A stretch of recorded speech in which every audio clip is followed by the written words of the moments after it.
Woodward Sports' own Jeff Iafrate, along with special WSN guests for the most anticipated Lions season in decades. Filled with different surprises and expert analysis. You're not going to want to miss out. Go to our Woodward Sports YouTube channel on Sundays and tune in live from 9:30 to 11:30 a.m. Good morning, everybody. It's the Morning Woodward Show here on the Woodward Sports Network. I'm back, and I'm fired up. I am fired up. It's Tuesday, November 7th. We got the boys back with us. I am back from IR. Of course, Sam Flannel, my partner in crime, holding it down for me while I was out. I appreciate you, Sam. You did a great job. Oh, thank you. You, Stick, Lucas, too. I can't forget the ball nowhere. Stepped up to the plate. Appreciate you. Boy was like Josh Dobbs. Had 4 days of prep. Stepped in and got a W. Like that. Better than the Clayton Tune start that we saw. Ooh. Yeah, did you guys talk about that? No, we didn't. We can do that for 9:40. All right. We'll talk about that. JB in the sound booth as usual, man. Man, it's happy to see my guys. Look at JB's back. Killing it as usual. Appreciate you. And then we got Matt Broder chilling in the chair with us, ready to break down Lions bye week, of course. Facing the Chargers. You got to see those Chargers last night against those Jets. A little sneak peek. I mean, you look at the score, like 27-6. Like, you think, wow, like, Chargers scored a lot. No, it was disgusting. If you watch that game, it was actually disgusting. Justin Herbert had his worst game of the season. Zach Wilson doing Zach Wilson things. He was bad. Got a lot of garbage yards late in the ball game, but regardless, we got a lot to get to. Like I said, Broder will be joining us. Of course, 8:15 we'll break down the Lions specifically, but he'll be helping us break down a little bit what we saw yesterday as well. 8:30, Detroit Kool-Aid. Brandon will be joining the show to break down Killian Hayes. The French Harden, I was told, before the draft. He ate. He was very good. He was very good. He was. Yeah, he was very good against those Warriors. We'll talk about him as well. We'll talk about him as well at 8:30 with Detroit Kool-Aid. And, of course, we'll get to a lot of Lions. It's Top 10 Tuesday. Now that I'm back, me and Sam got our Top 10 list, Top 10 teams in the NFL. We'll go through that, 9 and 9-16 as well. And then JB and Lucas can roast us depending on what they think of our list entirely. But before we start, man, how's everyone feeling? How you feeling this morning, Sam? You got a flannel on, but hey, this isn't a consistent thing. You just decided to wear a flannel today. And you know, I wore one yesterday as well. And honestly, going into Monday's show, I'm not going to lie, I was wondering if me and Stick would have some more fireworks, but it was actually pretty peaceful, all things considered. It was a very, very fine day at Feldman, but of course we are happy to have you, Jeff Iafrate, back. I mean, there were a couple things I wanted to discuss with you yesterday, and we didn't get a chance to, but today we can make up for lost time. It's a good day. The boys are all here. Oh, it's a great day. It's a great day. Welcome everybody in the chat. We got Phil, Detroit Dabber 313, Freddie Felt 313 as well. Appreciate you guys. Id Hips says welcome back, Jeff. Appreciate you, Id Hips. Chuck Brewer, of course. The entire boys. Bob Johnson says Jeff was gone. ? Kidding. Wow. Thanks, Bob. I appreciate that. Paul Thomas, Jeff back with a few less teeth. Yeah, hey, a little in pain. Might be on some painkillers. But hey, we're ready to roll. Ain't nothing wrong with that. No, ain't nothing wrong with that. Hey, just like just like Justin Herbert yesterday had some pain. They shot him up with painkillers. They sent him right back out there. So that's what we're doing today. Again, I am happy to be back with you guys as well. Let's get into what we saw yesterday, though. Chargers took on the Jets, and of course the Lions face the Chargers next week. And the question I have, and I put the poll in the chat for everybody, and it's essentially your thoughts on the Chargers. As a Lions fan, do the Chargers present any fear? Is it a game that you think will be a coin flip? Did you watch yesterday and say, man, those Chargers are maybe a little better than I expected? What was your takeaway? And I'll go with mine. To me, the Chargers defense doesn't scare me, but the defensive line does. Mm-hmm. Like Joey Bosa single-handedly caused problems. Yeah, he did. He caused issues. Khalil Mack caused issues. But that secondary, it's hard to judge them because they are the worst passing defense in the NFL. But it's a little different, Sam, when you got Zach Wilson up against that secondary. But overall, the Chargers, they're not a bad opponent. But watching that game, I mean, they needed a special teams touchdown. They got a couple turnovers that led to some easy scores. That game was not as close, or was much more closer than the score appeared. That was my takeaway. The Chargers aren't as good as maybe someone checking their ESPN app and seeing a 27-6 win. My big takeaway, and I know a lot of people are going to find this extreme, but just hear me out on this one. Brandon Staley might be in the process of saving his job. I understand that it was that the defense has had a couple of great performances against the Bears and against the Jets. I mean, I get it. You want a cookie for that, but here's the thing. That defensive line, even though the Jets' offensive line is fairly subpar, absolutely wrecked that game in so many different ways. Joe Joey Bosa, Khalil Mack, and Tui Pelotu combined He's for having 6. a year. That's your guy. That's a guy Lucas Klotz would like. That's Tui? what I was trying to think of yesterday, Flannel, when I was Yeah. talking about the Chargers. They have a defensive tackle or middle linebacker. Couldn't remember who it was. That dude's having a season. Tui? Yeah, he's nice. I mean, they combined for 6.5 sacks. No matter who that's against, if you have 3 of your guys combining for 6.5 sacks, that is absolutely huge. And the Chargers actually managed to win a game in which Justin Herbert played like shit. I'll admit that. but you know, I was told that the only way you can have a good game as a quarterback is if you win. So Justin Herbert's a winner if I'm playing by your logic. But I guess the point is that the defense played well. Brandon Staley, him being a defensive coach, may be in the process of saving his job. And here's the thing, and we're going to get to it more, I know, with Matt Broder. I don't expect the Chargers offense to look as bad as they did ever again this year. So that should be a little bit of concerning if you're a Lions fan. Yeah, Just a little bit. Hoof-Hearted says, let's see, this comment I agree with. He says the Jets have the worst O-line in football. And that's the whole thing with this whole Kayvon Thibodeau stuff. He had 3 sacks and a forced fumble against the Jets. Let's relax. Like, the Jets' offensive line stinks. Like, I think that's where people get a little... Below mid. Oh, it's... Yeah. It was the concern coming into the season for the Jets, especially with Aaron Rodgers, and it's gotten worse throughout the season. And I don't think that would have changed even if Aaron was in the game. No. Like, I know he went out with an Achilles, but they would have got him killed this year. And that's the thing. They see Kayvon Thibodeau, and I'm talking about, Neil Rule. Oh, I'm back. I'm ready for shots. Neil Rule sits in this very chair. He's like, oh, Kayvon Thibodeau, 3 sacks against the Jets. Dude, you do realize this is the same offensive line that, again, gave up 6 sacks. Was 6 or 7? 6.5. 6.5 to the Chargers yesterday. The Chargers got a pretty good defensive line, but let's relax a little bit, okay?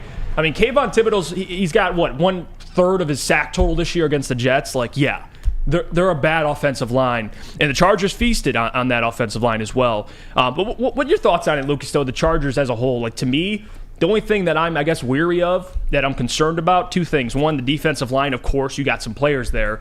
But it's Herbert. But even Herbert right now, he's not healthy. And you could see that watching him play. Yeah, the only player that really scares me for the Chargers is Keenan Allen. Obviously Justin Herbert, but that defense does not scare me at all. They do have a good defensive line, especially when it comes to pass rushing, but the Lions' offensive line is the number 1 in the league right now, and I think they'll be able to handle that fine. I mean, they've been able to handle damn near every pass rush they did it last week, and I understand it's the Raiders, but they still have Max Crosby, and they had 3 backup offensive linemen. So I'm not worried about the Chargers' defense, especially that secondary, the 31st, and at this point probably last in yards allowed through the air. So offensively is my only concern about the Chargers because they do have Herbert. Yep. Keenan Allen's a veteran. The Lions run a lot of man coverage, and Keenan Allen's one of the best route runners in the last 15 years in the NFL, so he can expose man coverage. But if you get to him, which I think the Lions this week, if they can get to Herbert, which is very possible with their offensive line, it could be one of those games that get ugly because then the Chargers will just be one-dimensional through the air. Yeah, Broder, I mean, this secondary, you look at what Keenan did. By the way, that catch by Keenan Allen late in the game was incredible. And he was the only one that was consistently getting open against that Jets defense. And they love man, but hey, Keenan Allen loves man too, and he gets open. I think this is going to be a good test. Pause. Man-to-man. Man-to-man defense. Pause. See, I'm already back. This is how you know I'm back. But Matt Broder, it's a good test for this Lions secondary. I mean, Cam Sutton having a great year, Jerry Jacobs having a great year, but Keenan Allen, one of the best route runners in the game. Yeah. Point You got blank. Austin Eckler coming out of the backfield too. That passing game, whether Justin Herbert's injured or not completely healthy, it still has potential to be a lethal passing game. So that defensive line for the Lions is going to have to get to Herbert. Yeah, and you saw that too. That offensive line, and you talked about it yesterday. Rashawn Slater. Like, he's good. He's good, but that offensive line, dude, for the Chargers is not that great either. And you got a banged up Justin Herbert. Like, this is another opportunity. And here's the thing that I think will not get talked about this week. This is one of those things that kind of creep under the radar. The Jets went all the way to New York, to MetLife, and now they're going to fly all the way back to L.A. They're going to practice and get ready for the Lions. And all the Lions have to do, and they've been resting the last week, is just fly to L.A. and get ready to go. So a lot of traveling for the Los Angeles Chargers. But JB, I want your thoughts on it too, man. What fears, anything that causes concern about the Chargers for you as a Lions fan? Not really, especially after that performance last night. If anything, I will have to agree with you, is Bosa. That's pretty much the only thing that you're fearing right there. Keenan Allen, he's been very consistent as of lately, but I think the Lions defense should be able to lock him down for the most part. So the only thing that concerns me is Bosa, which honestly, if you can keep an eye on him all game, your Lions are set. It's solid. Yeah, you're gonna have to. I mean, Hoof Hardit says the biggest test this weekend is for the D-line. If they leave Herbert back there without pressure, it's going to be a long day for the Lions, and that's true. Although, and then Chuck Brewer commented as well, Jeff, how did all that traveling hurt the Ravens in our game? I mean, that's fair. And the Ravens, I saw a graphic up this weekend watching football that they have had like the most traveling miles, and it didn't matter. They still whomped on the Seahawks. By the way, the Seahawks frauds. Let's keep this going. Yeah. Are we going to keep that conversation going, guys? Let's be consistent. That game made me feel a lot better as a Lions fan. It should make every Lions fan feel a lot better. Yeah, like you watch the Seattle Seahawks. Are they still a good football team? Yeah, they are. But the Ravens are just that good. Like you can make an argument for the Ravens right now. I mean, them or the Eagles. The Ravens have been dominant, and they've beaten up on top NFC opponents. And Lamar Jackson, I know the MVP stuff, and I don't think he's front runner for MVP because, and although they're winning games, and he had an incredible game against the Lions, but Lamar didn't even account for a touchdown, and they still blew out the Seattle Seahawks. It's the Shout out Keaton Mitchell, I was about to say. By the way, yeah, Keaton Mitchell, he's RB1. He should be going forward. But yeah, that to me, that's the biggest thing, right? When the Ravens game happened, everyone panicked, the Lions are frauds, all this stuff. If you're gonna say that, the Seattle Seahawks are frauds. We'll just keep that going. Well, I mean, as I said on yesterday's show, the Seattle Seahawks and the Detroit Lions are basically the Spider-Man meme, just pointing at each other, the exact same thing. Go to Baltimore and just get your ass kicked. And I think that says a lot about the Baltimore Ravens. And I know I'm going to expound on it more when we do our top 10s, because spoiler alert, the Baltimore Ravens are certainly in it. I mean, the way that they have been able to just like whoop ass on the Lions and the Seahawks, and they're in two of the better NFC teams going to Baltimore, that is insanely impressive. But the Seattle Seahawks, I think they actually managed to, in most ways besides pass defense, look even worse than the Lions did when they went to Baltimore. And right now, spoiler alert, I have the Lions above the Seahawks in my list because I think they're a better team. And we'll get to that because I think, and I kind of saw your list. You didn't see mine because, of course, I make our list. But I think you'll like. It's going to be an interesting conversation where we have each team ranked, and I want everyone's thoughts on that as well. I can't wait for that. Of course, 9 and 9:15. We'll talk top 10 teams in the NFL. We'll go to break. When we come back, we'll get to it with Broder. The bye week, of course, for the Lions and upcoming game against the Chargers. Some of the storylines coming out. Dan met with the media yesterday. If you guys were watching that, but first, I got a place you can go to watch the Chargers game this Sunday. And that's Hamlin Pub. Have you wanted to be at a bar where you're known as a regular? Well, we have just a place for you. It's Hamlin Pub. Head to one of their 7 locations and experience where everyone's a regular, whether you're enjoying half-off pizza or game day specials. Hamlin Pub is the place. So visit a location today and experience your new favorite pub for all things sports. Since the dawn of moving people, Chevrolet has led the way. The world of transportation is changing. At Feldman Chevrolet, we are leading the charge forward. With every electric vehicle, every mile traveled, one Feldman at a time. The company that puts more Chevys on Michigan roads is now the #1 name for Chevy electric vehicles. Now, coming to Woodward Sports, Woodward and Main Street, the Woodward Sports Network Detroit Lions Show. Let's go! Catch Gabrielle D. Phillips, Matt Broder, and Terry Foster for all the latest news on your Detroit Lions every week. Only on the Woodward Sports Network YouTube channel and woodwardsports.com. Calling all landscapers. This is Darren McCarty. I'm at Outdoor Equipment Co. How would you like a landscape like a legend? How about a bad boy zero turn? And even a chainsaw.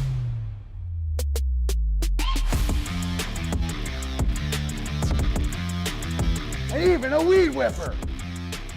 Whether you landscape for your job or landscape for fun, get all your equipment from Outdoor Equip Co., the official equipment provider of Woodward Sports. Michigan grown, family owned. OutdoorEquipCo.com. Join Woodward Sports and Long Drink live every home game for the official Lions VIP tailgate party. It's at Eastern Market in Shed number 5, and it is always a bash. Next one will be November 19th, Sunday, for the Lions' big matchup against the Chicago Bears, starting 9:30 a.m. until game time. I may or may not be there. The official Lions tailgate is back and better than ever. How would you like to pregame it with Woodward Sports and be treated like a VIP? Food, beverages, and entertainment all included. Get your tickets online today at bullseyeeventgroup.com or win some from Woodward Sports today. Just subscribe to our YouTube, follow us on IG, and direct message Lions VIP. We're back. It's the Morning Woodward Show here on the Woodward Sports Network. Shad chiming in. He says, if I had 3 wishes. Man of wisdom. Shad, he is a man of wisdom. He says, if I had 3 wishes, I would wish to be 6'7", become the luckiest person in the universe, and to no ball like Lucas Klotz. He's a good man. He's a good man. That's quite the wish. Shad's a good man. See, a lot of us can wish to no ball, but you just can't quite get to the level Lucas Klotz. You can't call the Sam Howell leading the NFC in passing yards 2 weeks before the season starts. No, and the CJ Stroud stuff, we'll just kind of throw that. I was wrong about that. Hey, it's okay. It's all good. CJ Stroud has turned me into a fan at this point. Yeah. I had him. Is he really? I had him and Tank Dell stacked in my fantasy lineup this week, and I still somehow lost. Would you admit that he's got that dog in him? CJ Stroud, you go down the field in 41 seconds as a rookie with no timeouts and throw 5 touchdowns. Okay. That is the best rookie performance a quarterback has ever had in NFL history, without a doubt. Especially the Buccaneers have a solid defense. Dameon Pierce has been horrific this year. He's been nothing like he was last year. He has no run game. They're leaning on Devin Singletary at this point. I mean, Noah Brown had a 75-yard touchdown. Shout out another Buckeye, but got to give CJ all of his props. I was dead wrong about him. Shout out Nico Collins, too. Yeah, Nico had a touchdown. 1,000-yard season loading. I remember that was the biggest thing with Lucas Klotz is after that Georgia game, he's like, I don't know, man. Like, I got to see it. And I was like, Lucas, he torched the best defense in football. He did. In college football. But I'm glad you came around. Hey, we're all wrong. It happens. Shout out Noah Ruggles. I picked the Broncos to win 10 games. How's that aging? You know what I mean? But who cares? We got Poorly. Broder with us. Poorly. Yeah. Hey, you're gonna be wrong a lot in this business, but hey, you know who's never wrong? Is Matt Broder. Woodward nights 8 p.m. to 10 p.m. with our guy Booner as well. Those guys do great work. But number one, Broder, thank you for joining the show. It is Tuesdays with Matt Broder. How's your bye week been? Number one. I mean, if you get a week off, dude, you're gonna go 16 straight. They're gonna got a lot of to go the rest of the season. But how you feeling? With the bye week? Great. It was a weird weekend. It was fun actually being able to watch football on Sunday. Stick had all of us over, so we were watching the 1:00 games, and it was great. But I've been itching to get back into Lions, get some new Lions content out there. So it's exciting now. We get to go play the Chargers on Sunday, and the Lions are getting some guys back. They're getting healthy. Yeah. By the way, when's Woodward and Maine back? Sunday. So we're doing a game preview Sunday morning, and then we do the game recap Tuesday morning. So we're getting back on the normal schedule. All right, sounds good. Yeah. I want to ask you first thing. Dan Campbell met with the media. Could you give us an update on some of the guys coming back after the bye week? I mean, we assume David Montgomery going to be a little more healthy, but some guys that are injured, David, so on and so forth. Yeah, and we're going to learn more today when they actually have practice. Yesterday, Dan Campbell said they were just getting the guys out and moving.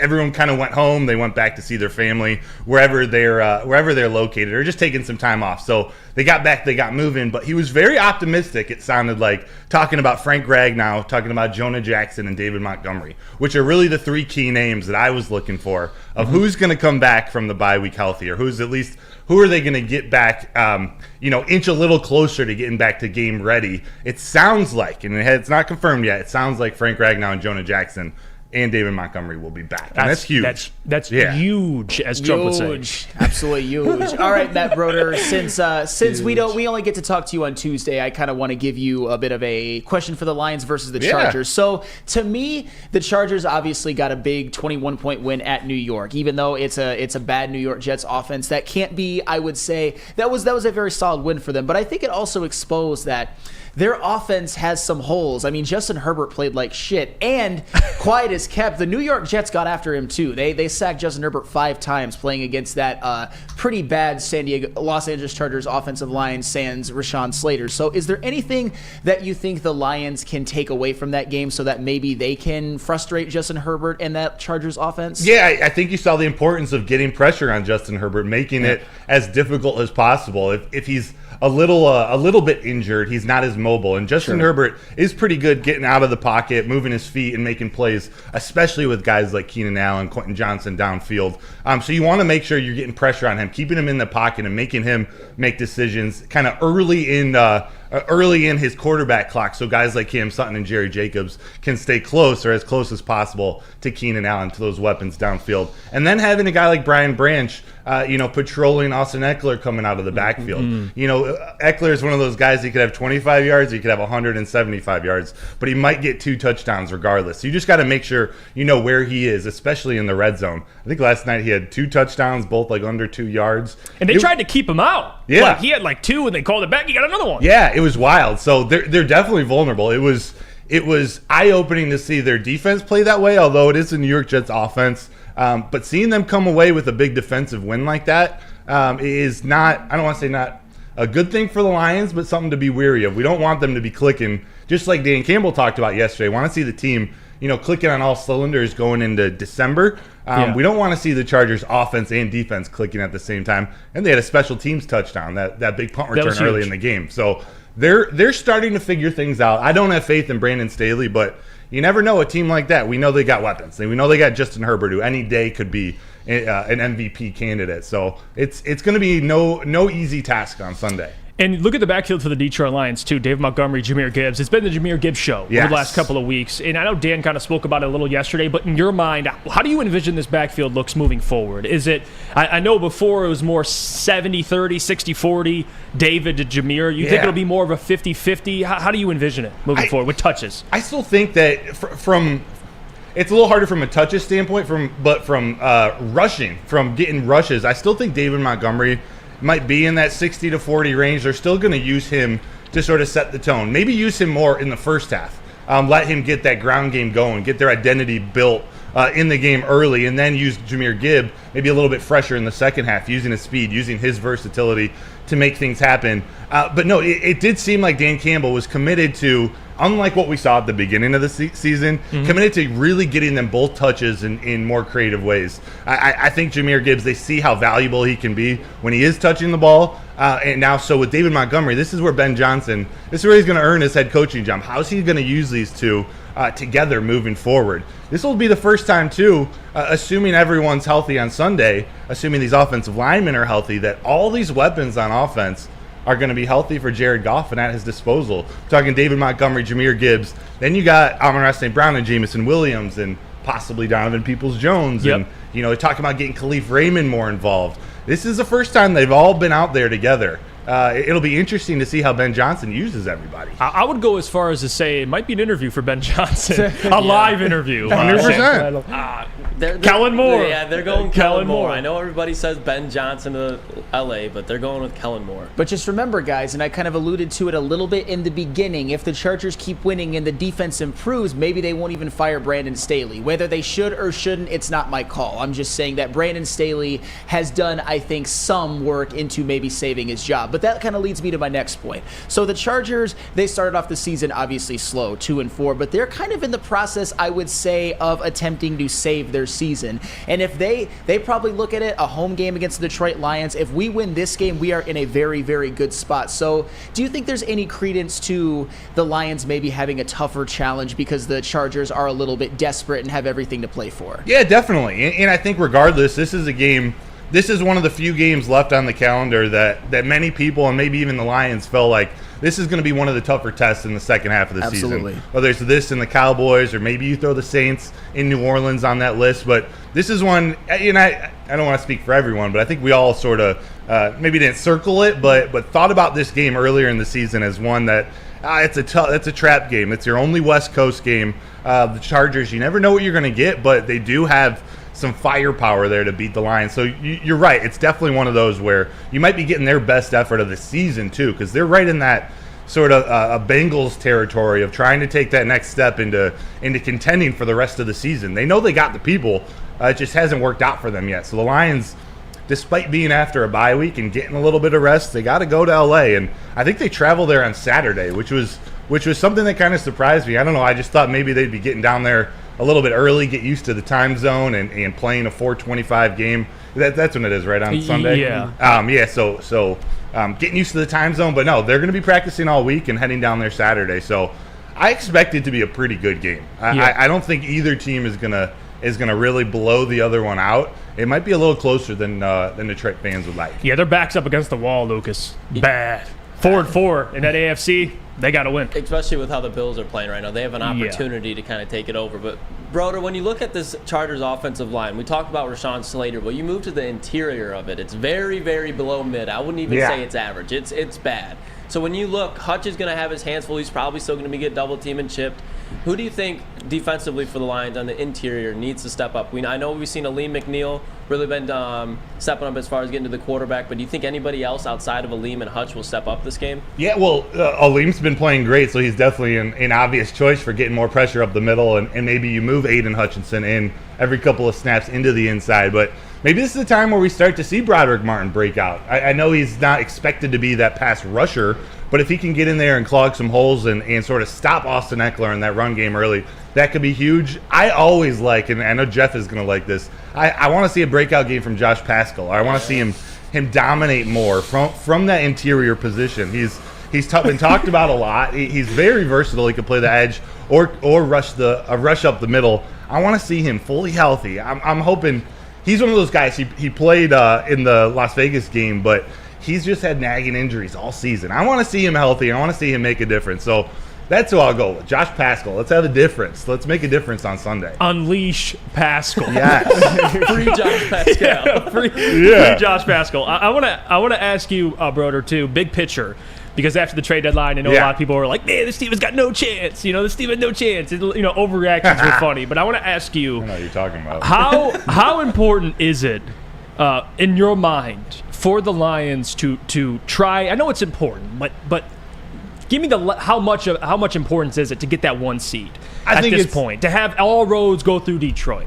I think it's huge. Okay. I think it's huge. I don't think it's like 1 seed or bust. But yeah, absolutely not. Okay. No, I think they definitely need to go for that 2 seed. Hosting a playoff game or 2 at Ford Field would be awesome.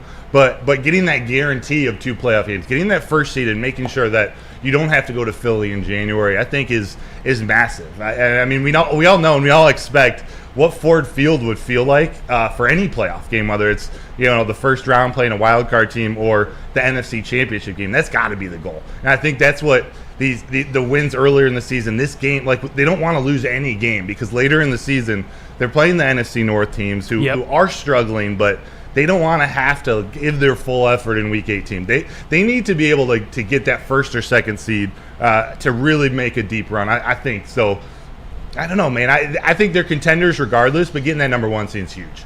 All right, Broder. So I'm going to shift gears just a little bit because we haven't even talked about it on the show at all. As a fellow fine Michigan man, how good did it feel to watch Michigan State take that ass whooping to James Madison at home yesterday? You guys thought I wouldn't talk about it. And you know what? In all the group chats, I didn't give Spencer Raxter a hard time at all. I really didn't, but I gotta talk about it. Did it feel a little bit good? Because people are talking about this could be Izzo's best team. People were talking about Xavier Booker being this Big Ten freshman of the year, maybe this top 10 pick. Did you see how he did yesterday? 5 minutes, 2 points. All I'm saying is it was pretty satisfying. Yeah, that was the most points that Booker had in Detroit this week. That's fair. Yeah. I love Spenny too because in the group chat, Spenny's like, I mean, they're pretty good. They'd be a pretty good tournament team. Like he's like trying to like mentally cope with like how good JMU is. Yeah. I'm like, Spenny, number 4 team in the country. Yeah. Sorry, brother. No. I mean, it from a rivalry standpoint, it felt good. We've been hearing with all the the scandal stuff going on. It's wait till basketball season. This is a little bit of a poke right in the stomach. Sorry, guys. James Madison got you. I don't think I do think Michigan State is going to have a good season on the court. I'm a big time Izzo fan, but to start the season as a Michigan fan, I don't mind a little jab. Well, and I'm fully aware that as a Michigan basketball fan, yes, we missed the tournament last year. Yes, this team on paper that Michigan's going to put on the court is a lot less talented on paper, but still, like, all I hear about from Michigan State fans, and everything they want is still right in front of them. I'm not going to overreact too much, this is Final Four or bust at absolute minimum. So even you guys, like people clown Michigan for only beating Bowling Green by 25 at home. So I'm going to clown Michigan State a little bit for losing to James Madison. I mean, am I wrong on that? No, not at all. Yes. And I picture, in my era at Michigan, it was Zach Novak, Stu Douglas, going into East Lansing, ending their season. We got Zach Novak with the blood coming down his face. I've had some good times versus Michigan State basketball. Yeah, big picture, it's not a big deal, but come on, if we're talking about a game, like it was bad. It was bad.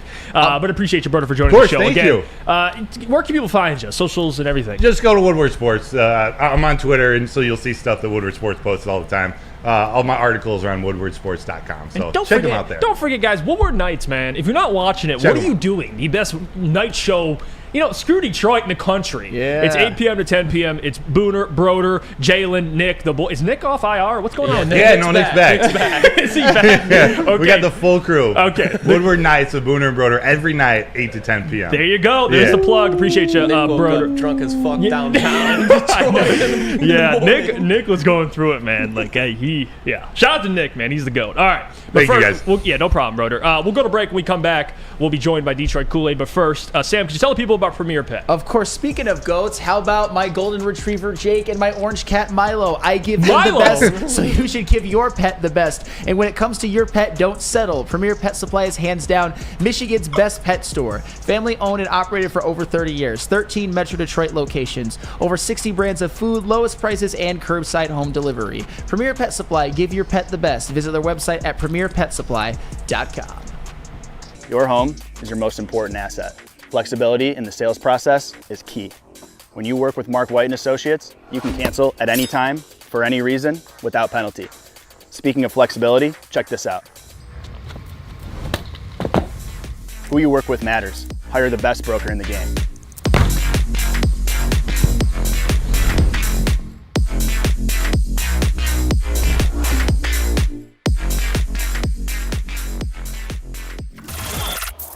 Woodward Sports' own Tom Mazaway and Sam Stick Day will be hosting our Lions postgame show after every Lions game all season long. Tune into the Woodward Sports YouTube channel for his hot off the press takes, game analysis, and Kool-Aid sipping celebrations.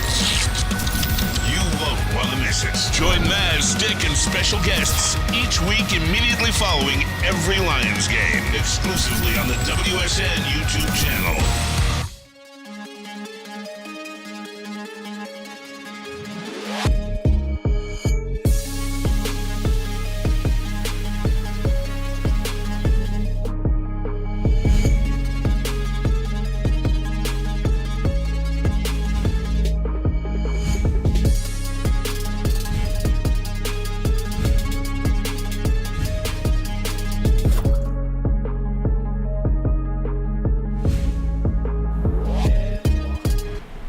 How would you like to win a $100K Vegas getaway? Take your friends and live it up in the city that never sleeps. It's the Centron Energy Drink It and Live It sweepstakes. Purchase a 24-pack today and enter for your chance to win.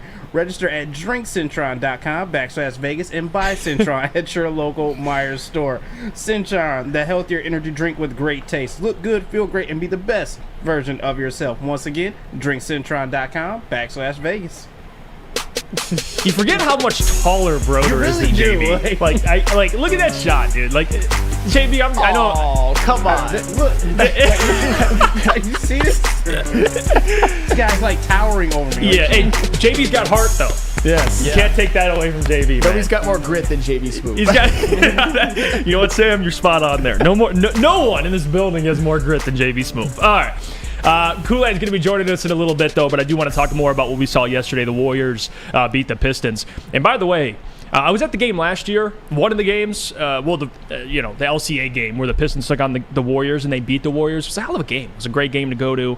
And I can't remember, but I'm pretty sure Killian played well in that game, too. I don't know what it is about the Warriors, but you guys know the Warriors in general. Everybody steps up to play the Warriors. Everyone plays their best game, typically. Until last night. They did until they didn't, and they lost. Gave up almost 40 in the fourth quarter. It was just a bad game. Late in the game, it was. And they just completely just melted down. The Warriors got better as the game went on. Steph Curry did Steph Curry things. Showed out in LCA, 34 points, had 7 threes, had 4 in the first quarter, which was ridiculous. But I think my overall takeaway, and again, we'll get into more of the injuries with Kool-Aid itself, because I got a graphic I sent to Lucas, and I want to pull that up in a little bit, because it does put context into who was out last night. But overall, I do got to give credit to somebody here, Asar Thompson, and what he's been doing through their first 8 games of the NBA season. Because for those who don't really know, and I didn't even know this, Brett Usher tweeted this out. Players to record 30-plus assists, 12-plus steals, and 15-plus blocks over their first 8 NBA games. You know who those 2 players are? Who was that? Michael Jeffrey Jordan, and Asar Thompson. Those are the two players. The GOAT and Asar. The second best player of all time in Asar. Relax. But you're not wrong. You're not wrong with at least the echelon he's a part of. So, again, Asar Thompson has been playing really, really well, and I got to give credit to him for that. But joining us, Detroit Kool-Aid, our Pistons beat writer for Woodward Sports, the man, the myth, the legend, good, Woodward man? Pistons What's own. Brandon, how you doing this morning, man? I know you were busy last night, a late night. Yeah, you got my Killian shades. You got the. Oh no! Oh no! Well, I just brought up too the stat, which is crazy. The only two players in NBA history with 30 plus assists, 12 plus steals, and 15 plus blocks over their first 8 NBA games. Michael Jeffrey Jordan and Asar Thompson. Yeah. Pretty good company. Hey, and you know what? He also had a pretty good assist last night too, in the post-game press conference. You know what he had? You know what he had the nerve to say? Huh.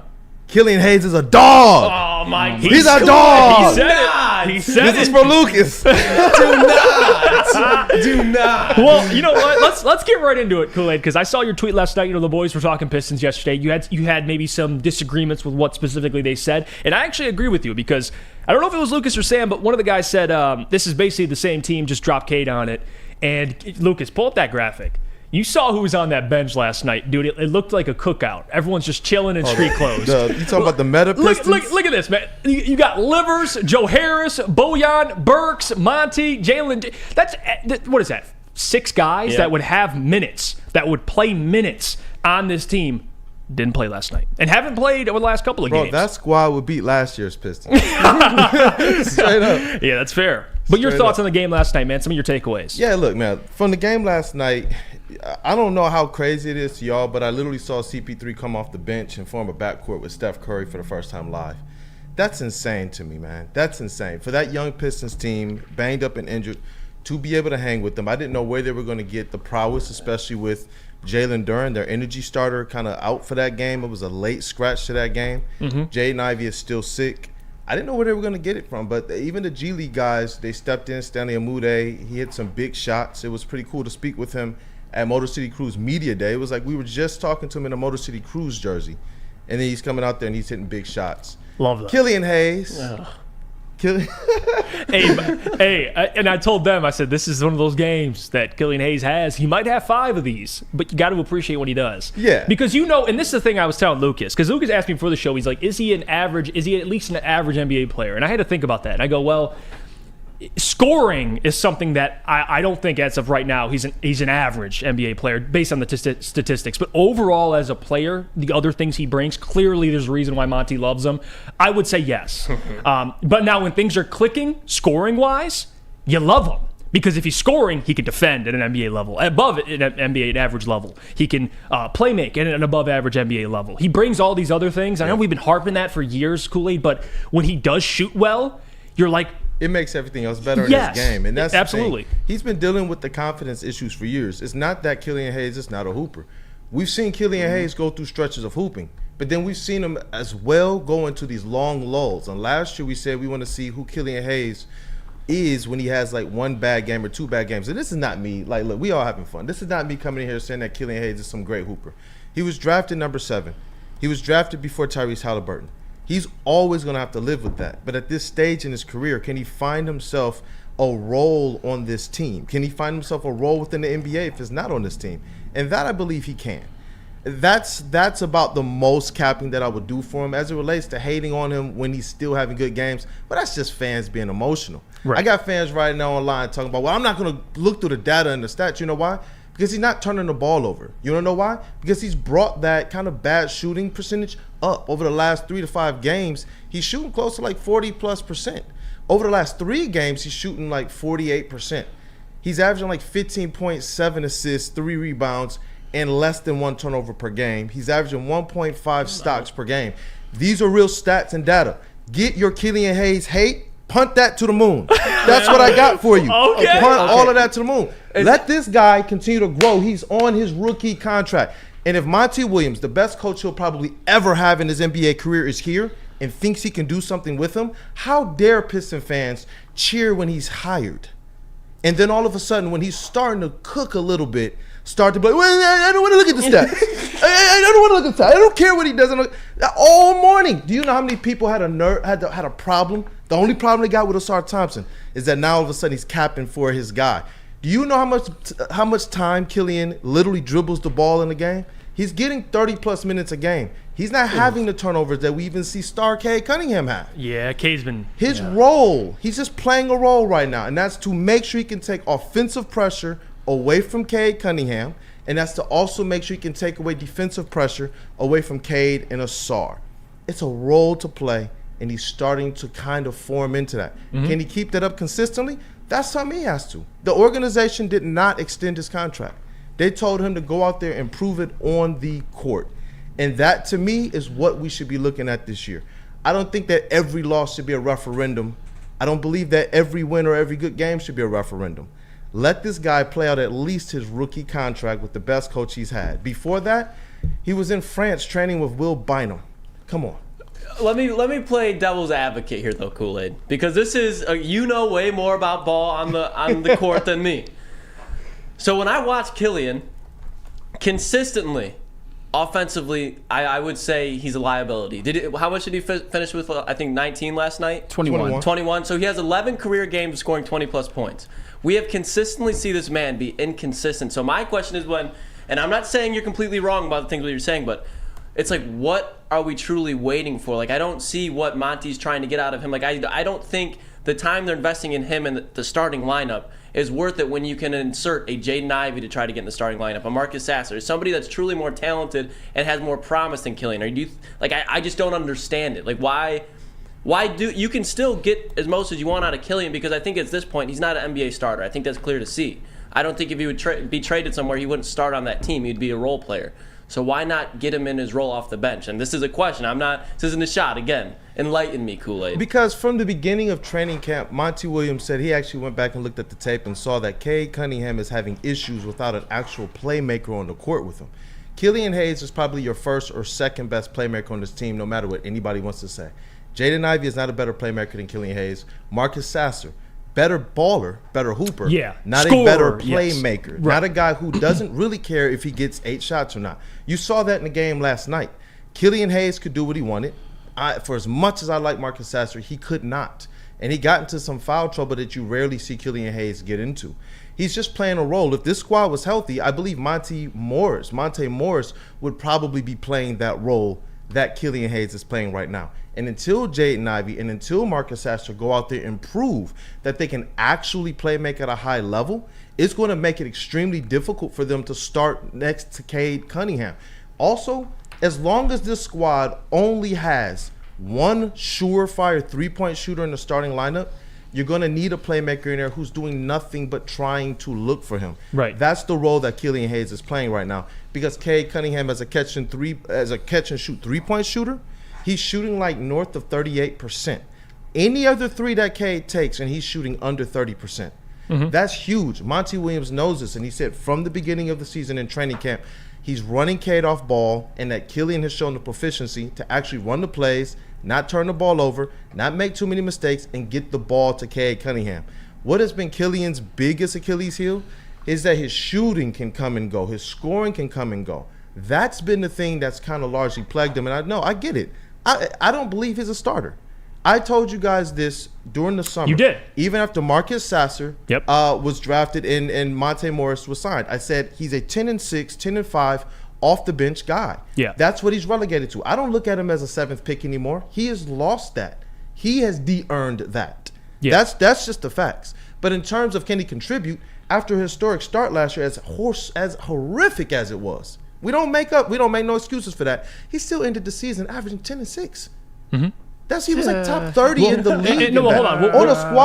On a squad with who is he throwing it to? Not all 10 and 6s are created equal. He was still under 40% from the floor and under 30% from three. I'm just saying. Hold on. He was. And by the way, to your point, like the whole Killian Hayes stuff, I think people are already made up their mind with Killian. Yeah. So when you try to make a point, it's like, no, he's already a bust. But when you actually look at it objectively, you take away the first game of the season where he shot 0 from 6 from 3. I mean, you look at what he's doing this year. If I told you Killian Hayes this year would average 10, 5, and 3, shooting 45% from 3, 40% from the field, a 1.3 23 steals a game and almost a block a game, you'd say I'd take that every day of the week. Yeah, we would. Heck yeah, we would. So, and that's the point. I mean, I'm just saying. I'm not trying. It's not even sitting up here trying to defend Killian. I'm just stating. I'm just reading statistics. What I'm stating too. I'm just reading what's on the sheet here. 45% from three. Yeah, if we're comparing take away the one game he started 0 for 6. It is what it is. Can you stay with us one more segment? Because we didn't even get to Marcus Sasser. Like, I want to ask you about other things, but I'm glad we got the Killian Hayes stuff out of the way. I want to tell you about our friends from Planet first, and then we'll get into more about what happened last night. Because Planet Fitness is the home of the Judgment Free Zone, where anybody can feel comfortable working on their fitness goals. Well, I'll tell you what, Planet Fitness will experience a squeaky clean gym that has tons of equipment, a full body workout in just 30 minutes, and all memberships include fitness training. You'll get all those things for just $10 a month, no commitment, no matter where you are. There's a Planet Fitness close by, and there are more than 50 throughout Metro Detroit and thousands more throughout the world. We'll see you guys in a little bit. Come to Lady Jane's for an award-winning haircut experience and register for a once-in-a-lifetime opportunity to win an all-expenses-paid suite for the 2024 NCAA tournament for you and 5 of your best buds. Lady Jane's open 7 days a week. Walk in anytime. It's wicked awesome. Brace yourselves, Detroit. As the sun begins to set, 2 of Woodward Sports' brightest young stars will be taking the mic for a brand new show. Woodward Nights with Spooner and Broder. The dog days in Detroit are over, and the boys are unleashed. Join in on the banter and hop on the bandwagon of the #1 night show on the internet. Tune into the Woodward Sports YouTube channel every weeknight from 8 to 10 p.m. Woodward Nights with Spooner and Broder.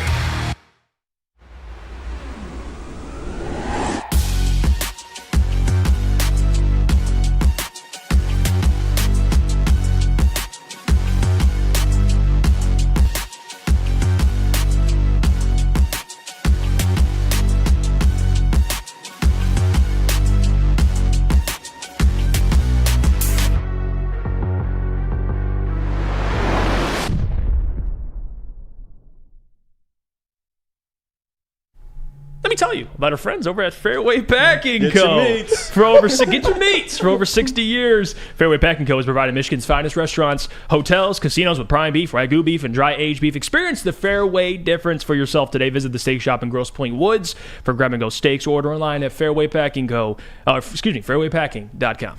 Check them out. Check them out. We're back. It's the Morning Woodward Show here on the Woodward Sports Network. If you do me a favor, hit the like button. We're 17 away from 100. Let's hit the number, guys. I'd appreciate it. We're joined by Detroit Kool-Aid, a.k.a. Brandon Dent, our Woodward Sports beat reporter for the Detroit Pistons, talking about what happened yesterday. We talked a little bit about Killian. Sam, you got some comments you want to get out, and then, of course, we'll get to more storylines. But go ahead, Sam Flannel. No, I just want your thoughts on this, Kool-Aid. So many things can be true. Today is not the time to just trash Killian. You can't just disregard the game that he had last night because objectively, and I'm a Killian skeptic to the max, he was the best player for the Pistons yesterday, and he is on track to have the best season of his career. But like I said, many things can be true. I think with Pistons fans, it's more of, and I believe this as well, we're not seeing, and I know you're not too worried about that. You think it's too early. We're not seeing anything in the win column, and I think the pick of Killian Hayes and even the pick of somebody like Sadiq Bey and then trading him for James Wiseman, who's one of the worst players in the NBA, stuff like that has really put this franchise and the rebuild off to a slow start, and I think that's what I'm kind of frustrated with. It's just that like there's like this element I think of almost one, and I'm not saying you, I'm talking to some people. One, gatekeeping, and two, being a little bit of a Troy bot, something that I just kind of made up on the spot, which is Troy Weaver can do no wrong. Am I out of line? No. Listen, I don't believe that the first draft class was a bust. When you look at what the talent base was on this squad, what did he have to work with? Because we all say, why can't he do things like what Cleveland did to get Donovan Mitchell? Because he had Bruce Brown and Luke Kennard to start. That first draft class was to reset the talent base, to bring Jeremy Grant in and try and see what they can do. But he's replaced that original core four with one that we would all say is actually pretty good. The first core, we've talked about it before, of Killian, Stu, Bey, and Saban Lee, is now what? Cade, Osar, Ivy, and Duran. That to me shows great improvement in a GM who realistically, if I make a mistake, I can go back and cover it. If this was the SVG years, we just have Stanley Johnson. And that's it. There's nothing else to come. But we got a GM who's going out there meticulously reworking everything to the point that he can scatter plot this. It's not something linear. That's what I see. It's not about trying to gatekeep or Troy bot. It's about the fact that he's not doing anything like we've seen any of the other GMs in Detroit Pistons histories do. No, I understand that, but objectively, Stan Van Gundy's a better GM than Troy Weaver at this Oh, point. Come on. that is awful. There is nothing that Troy Weaver has done that has resulted in this team being good. Do I think it will? Sure, but this idea that Troy Weaver, he is not even close to Brad Holmes. He's not close to Steve Eisenman. Right now, he's not even Scott Harris at this point. No. Win some games at some point. Come on. Hold on. Hit the pause button, rewind. I had to endure that stand. No. They've never won more than 25 games in a season. Not once. And they might not do it again this year. No, Sam. And it's supposed to be Sam, okay. I start this before I talk with I love you. I do. Okay. But if you're going to base wins on who is a better GM, talk about talent evaluation. Nobody's had more misses than Stan Van Gundy. Okay, but please tread lightly with that. They've won like 60 games total in Troy Weaver's 3 seasons. Again, they're going to start out 2-8 when they lose at Milwaukee and lose to Philadelphia. I'll ask you, Cade or Stanley Johnson? Go. Cade as of right now. Okay. Okay, Cade obviously. Stanley Johnson was We'll do this. Luke Kennard, Jaden Ivey. Go. So if we're going talent evaluation. Wash! Whoa! Luke Kennard was the best three-point shooter in the fucking NBA last year. What's he doing now, Sam? And Jaden Ivey can't even start now, dude. And I'm not hating on Jaden Ivey. He's been very good instant offense. I'm just saying that this idea that Troy Weaver deserves carte blanche is insanity. He does not deserve No, he carte doesn't. blanche. But to say that Stan Van Gundy is a better general manager than Troy Weaver is insane. Jeff, it will not play out that way. But at some point, what did Stan Van Gundy do while he was here? They went all in on mid, and they were 8 seeds. You cool with that? I think you guys are cool with that? I think you guys are cool with the Pistons winning 20 games. I'm not cool with that. Wait. But you're sacrificing for a greater future. They have a better young core. You have better players. They have more potential. If you think Luke Kennard has a higher ceiling than Ivy, I don't. Then what are you discussing? Because you're acting like Jaden Ivey's already a superstar or something. He went from being a season in which we all cried like little babies that he didn't make first team all rookie and then being like, oh, he's not starting next year. That's not only fine. If you question it, you're an idiot. That's what I'm talking about. No. He traded for Blake Griffin. He traded for Blake Griffin.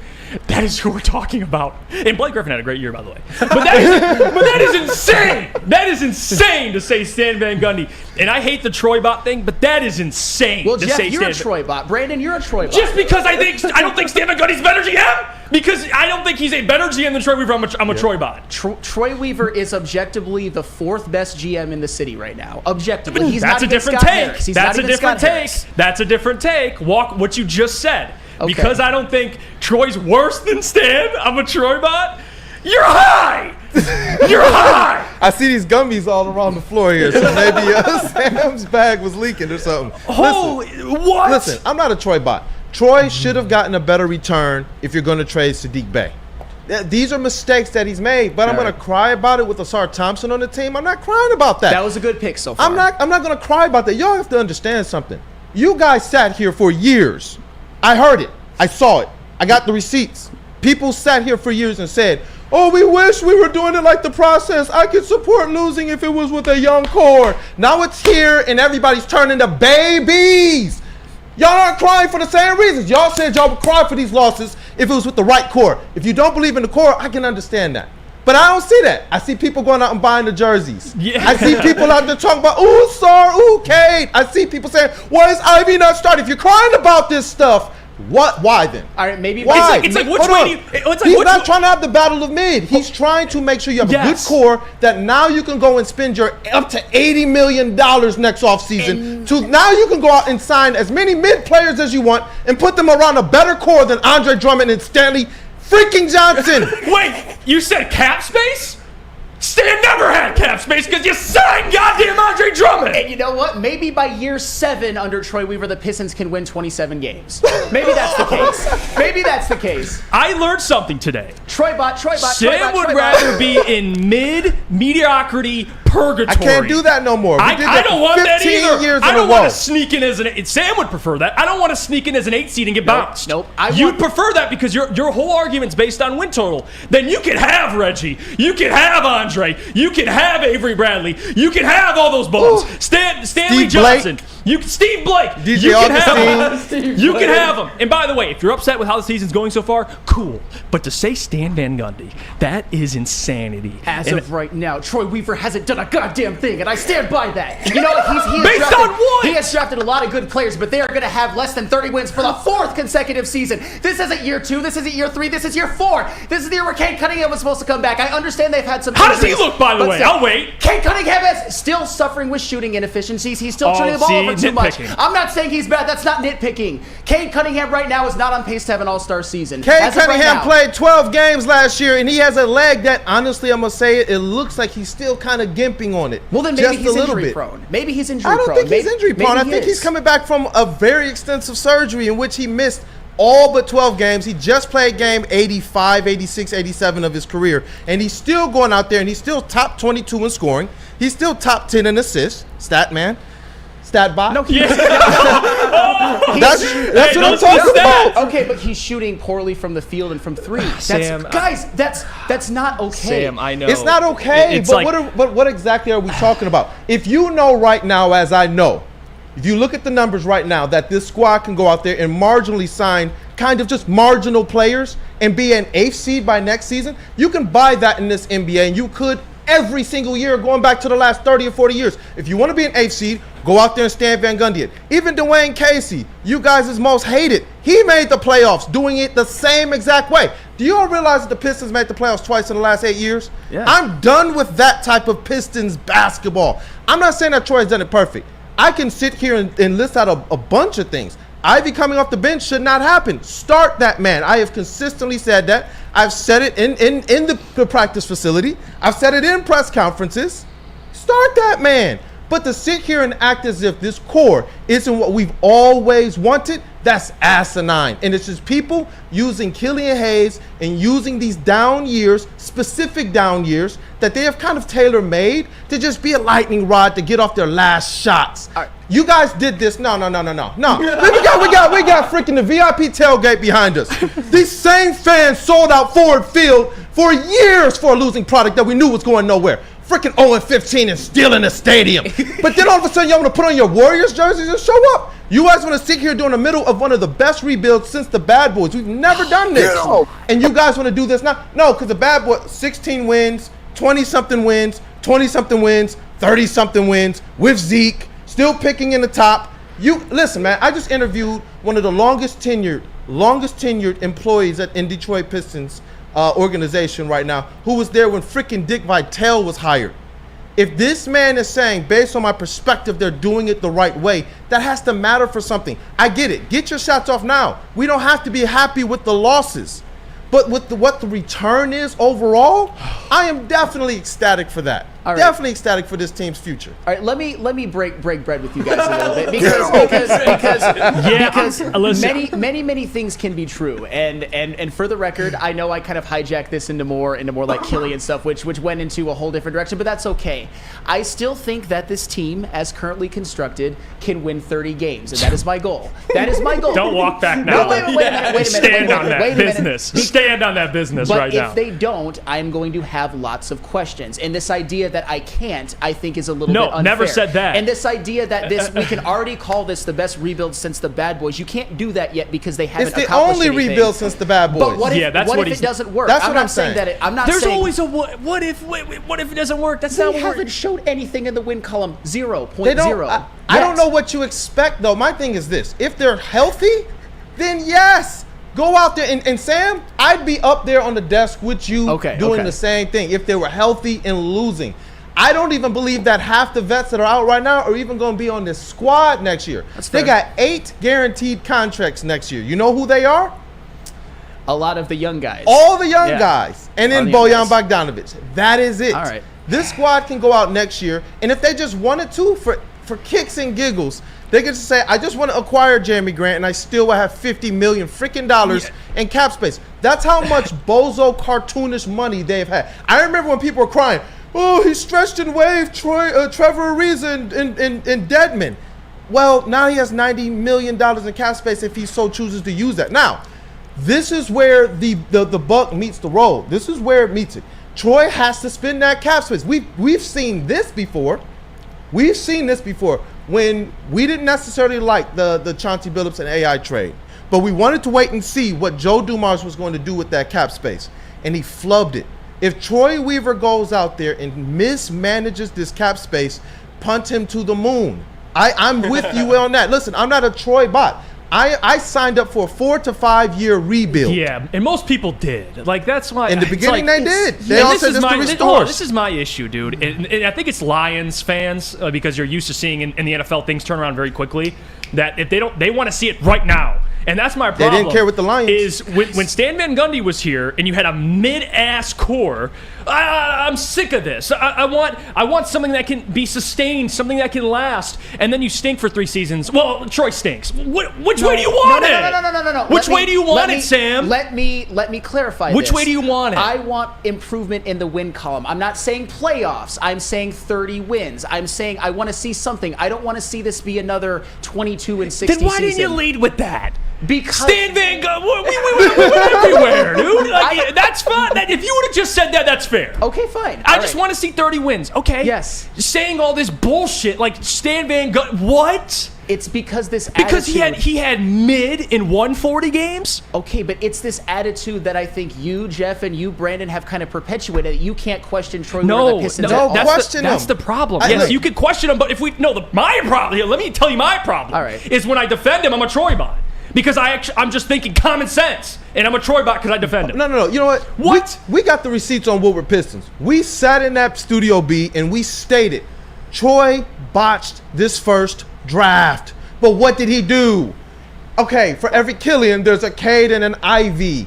What are we doing? And a Sasser. What are we doing? I'm sorry, Troy. You missed 1 out of your 4 guards you took. I'm sorry about that. We can blame him for that. That's a miss. I've already called Killian that.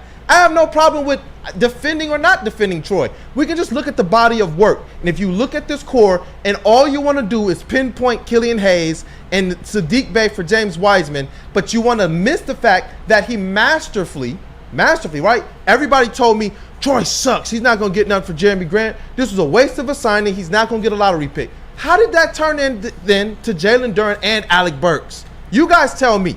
This is the proof. This is what I'm talking about. Killian Hayes, I missed on my guard. Let me go out there and make sure that I shore up my guard position with another great 3 picks in a row. What are we talking about or doing? I don't have time for that type of argument. If all you want to do is sit here and try and pick at the fact that the man's not 100% at talent evaluation, but he's pretty much 80 to 90%. Would you happen to agree with that? No, it has to be 100%. No, or people are frustrated. He has to be the most perfect guy ever. This is what people and this is Booner. And by the way, I'm surprised, Booner. I thought you knew ball, but he's commenting. How many lottery picks does it take to make the playoffs, dude? And you know, I don't know. Go ask Philadelphia. Booner. Go ask the process trust me, Sixers when you guys are crying for that. And this is my problem: is people look at it's all linear to them. The NBA, the NFL, everything's linear. No, it's not.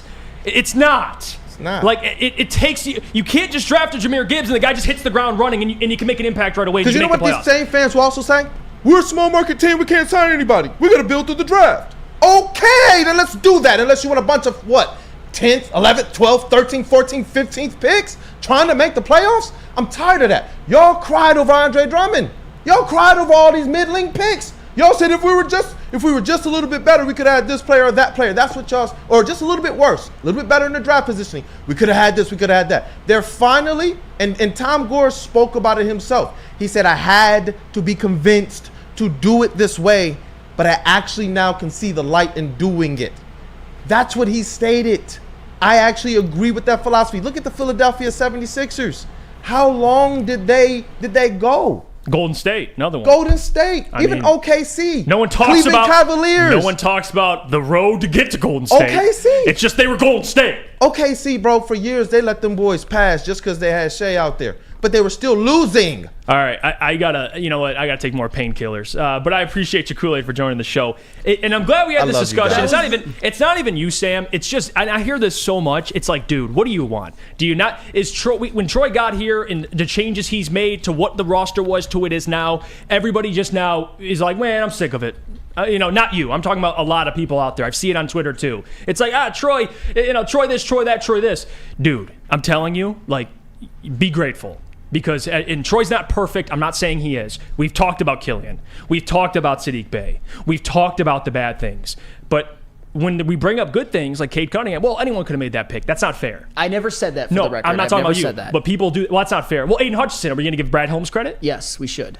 If we're going to knock GMs for missing, you better give them credit for hitting. That's how I view it. And I hate when people play one side of it. Well, if he misses, then he should be critiqued. But if he hits it, well, he should have hit it. That's bullshit, and you know it too. And they don't hold that same energy. We sat here for years and saw the Lions suck, and I continue to be online telling people, why are we selling this Ford Field out, but the Palace is sitting empty? That's the point. And they got you championships, though. Yeah, they got you stuff. You don't have to worry about my whole life I went without this and that and the other. The Pistons are keep the same energy. Where the Pistons are right now, where the Red Wings are, they need to get their Alex DeBrincat. They have not. That is coming, guys. That is what altered the Red Wings now. They're a playoff team. The Pistons, you can't just throw together a bunch of 20-year-olds and be like, why aren't they making the playoffs? If you watch the NBA, you'll know that. They gotta, and they have cap space next year. We'll see how that trends. But all I'm saying, be consistent. I give Brad Holmes credit for hitting on Penei Sewell. I don't sit there and say, well, he fell to him. No, he drafted Penei Sewell. He drafted Cade. He drafted Ivy. I still like Ivy a lot, despite what people say. He drafted Duran. He drafted Marcus Sasser. Was that a gimme, guys? Was that a gimme? Late first round pick. Was that a gimme? Trust me, he's the best talent evaluator you ever fucking seen, at least so far in modern age. Come on. In Pistons history, who do you want? You said Troy Weaver's the best talent evaluator in history. Give me another one. Stan Van Gundy? I mean, Stan Van Gundy. I wouldn't go there, Sam. All right. You want to go Stan Van Gundy? No. Ask your chat to put it in there. Who's the best talent evaluator? Going all the way back to. So you got Trader Jack. You have to go back that far. That's the last time. You find me any other one, and I will. You know what? I'll say that Troy deserves to be fired. You gotta say Joe Dumars. Come on. He didn't draft anybody. Guys, they won a fucking... See, Sam's argument's flawed. You're going off wins. Troy Weaver talent. Joe Dumars. I'm not saying he was a better GM, Sam. Listen. Who did he draft? Sam, bro? you gotta listen. See, this is the problem. If you listen to what I'm saying, talent evaluation meaning draft. Who's a better drafter? You want to go Joe Dumars? Fine. You can have him, Darko Milicic. I'll stick with Troy Weaver. But anyway, thank you for joining us, Kool-Aid, my guy. Again, is Joe Dumars a better GM? Clearly, dumbasses, he won a fucking championship. I'm going off talent evaluation in the draft. And Troy Weaver's season high in wins in the season is 23. He'll fall back on wins. 23. Different conversations. Okay, if we have the same one, you'd agree with me. But anyway. Okay. Yeah, that record goes on Dwayne Case. Yeah, again, it's all the same shit, dude. Draft evaluator. Well, NBA championship. That's not what I'm saying. I'm saying draft evaluator. Talent. Different. Anyway, thank you for joining us, Kool-Aid. Jesus, man. I need to snort painkillers, dude. I'm done with this. All right. We got to hear about our friends from Swiss Insurance, though. Always, do you have football on the brain? Of course you do. Fall is in college and professional football, and this year is going to be awesome. It already has been. Fall is also a perfect time to shop your home and auto insurance. Shop it like a pro with Swiss Insurance. They cover Woodward Sports Network, and they should be covering you, too. Ask for Mark at Swiss Insurance today at swissins.com or call 248-800-4177. Again, that is 248-800-4177, Swiss Insurance. Gabby is a college student struggling to study for her big exam. Then she discovered Syntron, a healthy way for her to stay awake and focus. Jennifer frequently has chaotic days like this until she gets online, orders some Syntron, and finds her groove. April visited her local grocery store, purchased a case of Syntron, and entered to win the Syntron 100K Vegas giveaway. Pick up your case of Syntron today at any Meijer location or visit drinksyntron.com/Vegas and enter for the 100K Vegas giveaway. Join Woodward Sports' own Jeff Iafrate, along with special WSN guests, for the most anticipated Lions season in decades. Filled with different surprises and expert analysis. You're not going to want to miss out. Go to our Woodward Sports YouTube channel on Sundays and tune in live from 9:30 to 11:30 a.m.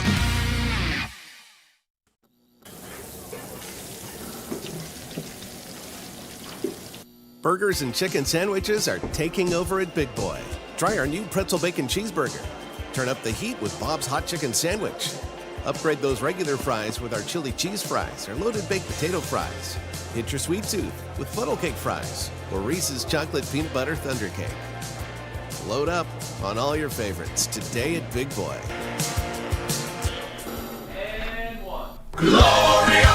Yes, just in time for football, Glorious Cannabis is dropping their new ice water bubble hash infused pre-roll called Honolulu Blue. It smells so good, it's like the whiff of the first playoff win in 31 years. It's a gassy, aggressive strain named in honor of our Detroit football team. If you haven't had one of these ice water pre-rolls, you are missing out. You might have to pass one to Jeff over there after this last segment, so just saying. But find them at a Dispo dispensary near you for 25% off. Use code word Woodward Glorious, and once again, that website, gloriouscanna.com. Glorious! We're back. Sam Flannel, namaste. And by the way, that was probably building up for years. So, I had to get that out. And again, it is what it is. We'll leave it in the past. However you feel about Troy, if you'd rather have Joe Dumars, Stan Van Gundy, that's your opinion. We'll move on. All right. Joe Dumars, by the way, won a championship. I got a lot of love for you, Joe. But anyway, let's get to our top 10 Tuesday, shall we? Oh, God.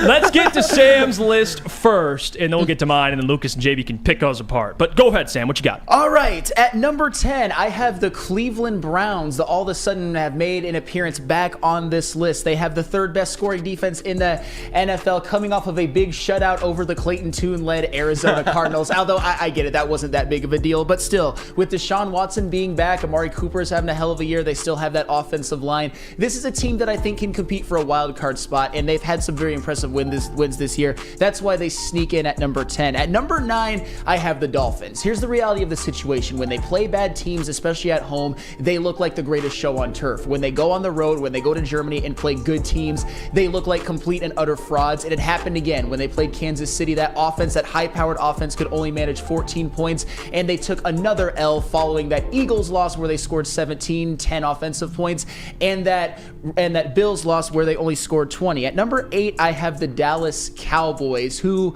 really honestly could have beaten the Eagles, but of course they didn't, and a lot of it had to do with Cowboys doing Cowboy things at the end. But Dak Prescott is all of a sudden resurgent. CeeDee Lamb, I think people should be calling him elite now, and Micah Parsons is still as good as always. I still like this Cowboys team. I think that they're going to be a tough out whoever they play in the playoffs as a wild card. At number 7, I have the San Francisco 49ers, another team that you can't, I've said this before and I'll say it again. They were on a bye week. They couldn't do a whole lot to change it, but as talented as they are, as many great pieces as they have, both offensively and defensively, I'm worried about Brock Purdy, and I'm also, you can't lose 3 in a row and just maintain your spot as one of the best teams in the NFL. At number 6, I have the Cincinnati Bengals. I like it, Flannel. No, and I will say this about the Bengals, and this is 100% true. As much as people think I'm a Joe Burrow hater, I think Joe Burrow is one of the few quarterbacks in the NFL that if you have him on your team, if you have him as your starter, along with guys like Josh Allen, Patrick Mahomes, I'd even include Lamar Jackson, and that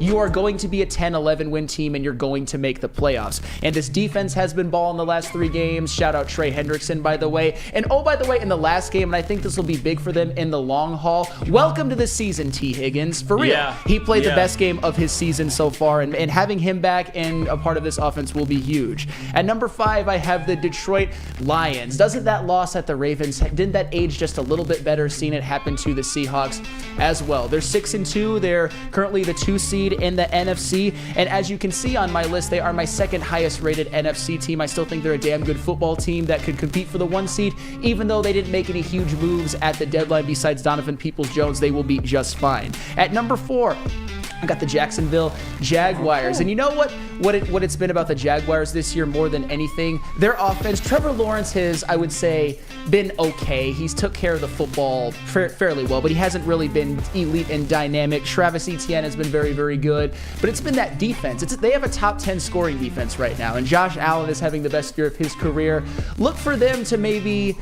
They still have a chance to fulfill the prophecy of Jeff Iafrate and represent the AFC in the Super Bowl. I'm not calling for it, but they put themselves in that position. At number 3, it has to be the Baltimore Ravens, who, after this past week, you could certainly argue for them for number 2, maybe even number 1. I've said this before on the show, but I'm going to really hammer this home.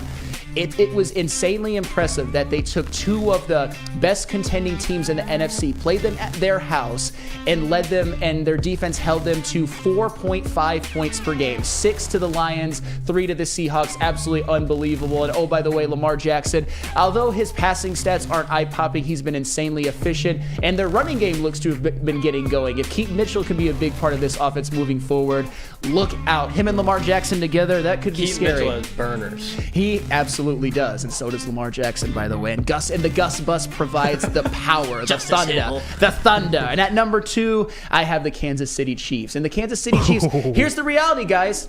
They played the Miami Dolphins. They went into that game 6-2, and they beat them. And that defense completely, basically for the most part, until a little bit in the second half, choked the life out of that Miami Dolphins offense. And they even got a defensive touchdown of their own. I'm not saying Patrick Mahomes was perfect, but he did enough in the first half. But it's been on the back of this defense, which all of a sudden, and I've been saying it all year, has been resurgent this year. And this is without a shadow of a doubt the best defense the Chiefs have had in the Patrick Mahomes, Andy Reid era, which has kind of made up for the offense being not as good as it's been in the past. I still think the Chiefs are the number 1 team in the AFC. And at number 1, of course, I have to go with the Philadelphia Eagles. They're the only team with 1 loss. They played very, very well. They started off their brutal 6-game stretch with a win at home versus a Cowboys team, which I think is legit. They held on for the win. Their defensive line has been playing great. You saw Jalen Hurts. He's back to being MVP candidate Jalen Hurts. A.J. Brown looks like maybe damn near the best wide receiver in football. Yeah.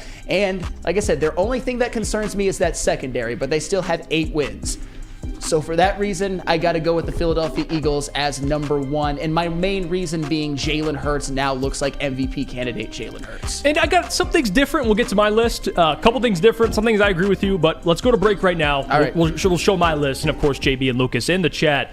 You guys could pick our list apart. Tell me which one you agree with, where we went wrong. But first, I got to tell you about our friends over at Big Boy. Let me tell you about them. Wintertime in Detroit is always better with comfort foods from Big Boy. Try their new Southern Comfort Chicken Bowl. But how about breakfast? They got that as well. The stuffed potato pancakes are officially back. The classic Lumberjack Santa Fe Garde. Also the new apple pie hotcakes that are too good to miss. Top it off with the new gingerbread shake for dessert. Stop by your local Big Boy today. Now, coming to Woodward Sports, Woodward and Main Street, the Woodward Sports Network Detroit Lions show. Let's go! Catch Gabrielle D. Phillips, Matt Broder, and Terry Foster for all the latest news on your Detroit Lions every week. Only on the Woodward Sports Network YouTube channel and woodwardsports.com. We've just received word. The world's cannabis supply has vanished. The public is outraged and has taken to the streets in response to this tragedy. The individual responsible acted alone, and we can only hope they will make things right soon.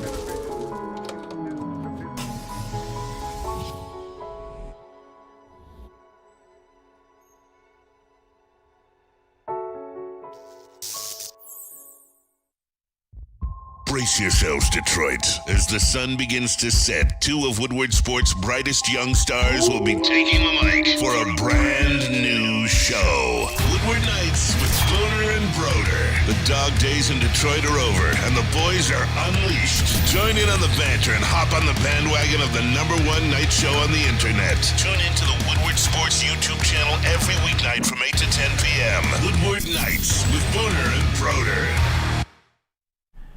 Let's talk about Outdoor Equipment Company, official equipment provider of Woodward Sports. Michigan-grown, family-owned. Bad boy mowers, tractors, steel handhelds, and even weed whippers. Liberty trailers, Generac generators, Snow X plows, and salters. Outdoor Equipment Company has it all. Buy it, rent it, 0% financing, delivery to your doorstep. Just visit their website at outdoorequipco.com.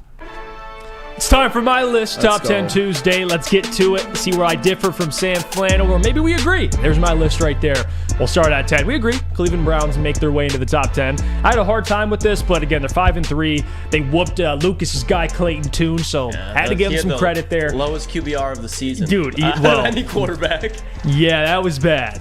And again, it was the Cardinals, but I really had to think about this. I'm like, I gotta give him at least a 10 spot. Number 9, I give the Dallas Cowboys. even though they went toe-to-toe, you could say, with the Eagles, there's still things I question with the Cowboys. I mean, there's a lot more I question. Dak Prescott did play one of his better games. I will give him that. But still, I'm not all I'm not all on the Dallas Cowboys train yet. They're still kind of teetering with me between frauds and realistic. I don't know how I feel about the Cowboys, but they're in my top 10. They're 9. Number 8, the Miami Dolphins. Speaking of a team that they're teetering, all their losses this year are to teams that are above 500. So you know what? They're kind of a team that's teetering between frauds and realistic, but they're still 6-3. The offense is explosive. I get all of that. And they still deserve to be in a top 10 list. Number 7, the San Francisco 49ers. They had a bye week, but still, I think they're going to bounce back and they're going to move up these rankings. They'll be fine, but as of right now, you lose 3 straight before the bye week. You can't be top 5. So they're at 7 for me. Number 6, the Detroit Lions. Another team that's kind of, they're in a bye week, so I'm not going to judge them. They beat the Las Vegas Raiders. You got to give them points for that. They're 6-2. So again, they're a top 6 team to me. Number 5, the Jacksonville Jaguars. They've won 5 straight, guys. Like, they deserve love. We'll see. I had them in the AFC Championship game. Trevor Lawrence, my MVP. He ain't putting up MVP numbers, though. I'll tell you that. But it is what it is. Moving up. And by the way, I see some comments about the Steelers. Yeah, no, the Steelers aren't making the top 10. No. Now with Kenny Pickett at quarterback. No, and I love Tomlin. Like, Tomlin deserves a lot of love. But no way in hell that team is top 10. In my opinion, with Kenny Pickett. He is so bad. Anyway, moving back. Number 4, the Cincinnati Bengals. Yeah, I got them there. They're 5-3. I don't give a damn. They're back. They've won, 4 straight? They just beat the San Francisco 49ers. They beat the Buffalo on the road. They beat the Buffalo Bills. Yeah, they're that team. And the record's 5-3, but they're a top 4 team to me right now in the NFL, and they're playing like it, and they're only trending upwards. I think right now, we'll see how the season trends, but they could challenge. We'll see how the Ravens go. They look like a damn good team, but I think at the end of the season, the Bengals will be second, maybe if not first in that division. They're going to win a ton of games, I think, the Bengals. They're back. Number 3, I have the Kansas City Chiefs.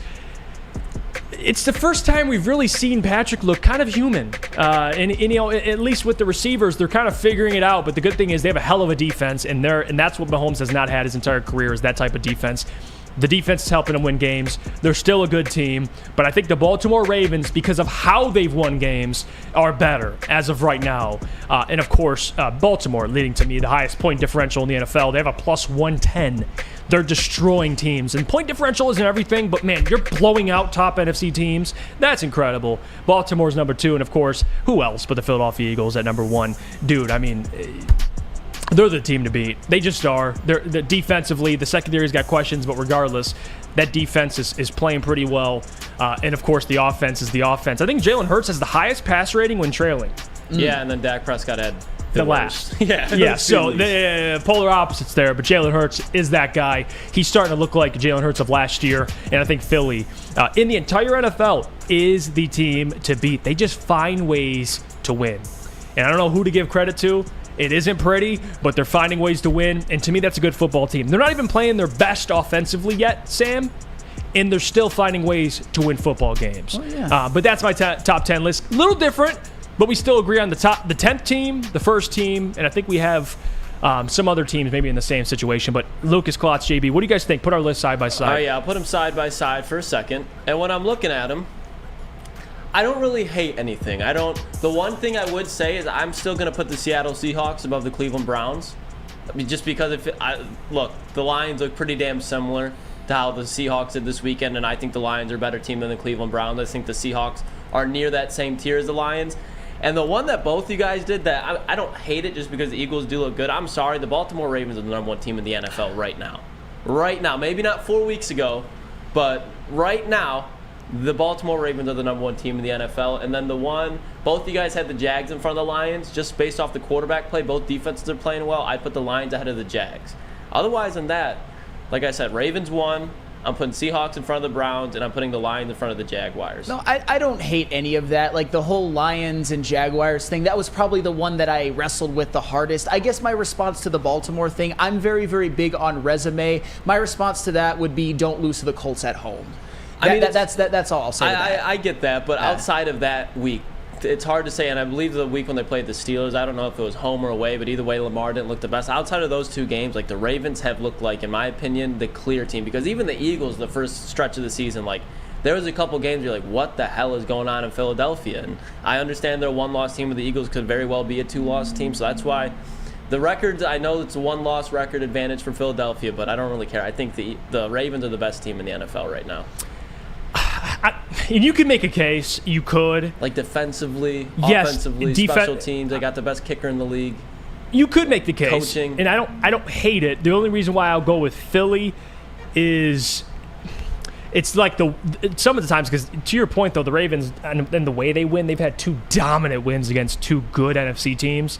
I guess my takeaway from the Eagles is just how they're playing. They're not even playing their best ball, but they're still beating good teams. Yeah, there's like the balance, I guess. You could make an argument. I don't hate Greg Olsen say this yesterday on Fox, and it's very true, and that's why I'm not going to be up in arms at all with the Eagles being at number 1. The Eagles can beat you in any style of game.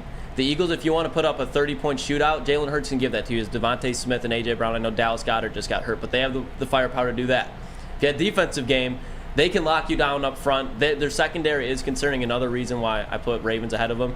But Philly can go into any type of game, close game, shootout. They can find a way to win it, and they play with 4 downs in the back pocket. They came out, Kevin Stefanski came out Stefanski, who? Mind blanking right now. Philly's head coach. Nick Sirianni. Thank you. Italiano. He had the Italian flag on the side of the hat. That's why he won, dude. But he was saying how basically like the Eagles go into it and they're looking at they have 3rd and 9. Like that's what they go for first down, because if they get 4th and 1, they're going for it, and it's damn near automatic. So that's another thing where it's like Philly's very good, so I'm not going to be up in arms about it, but I'm still going the Ravens slightly. Isn't it crazy though? And I actually think it's a big deal. If you're 4th and 1 against the Eagles, you might as well just pack it up and not even try, because they're going to hit it damn near 99% of the time.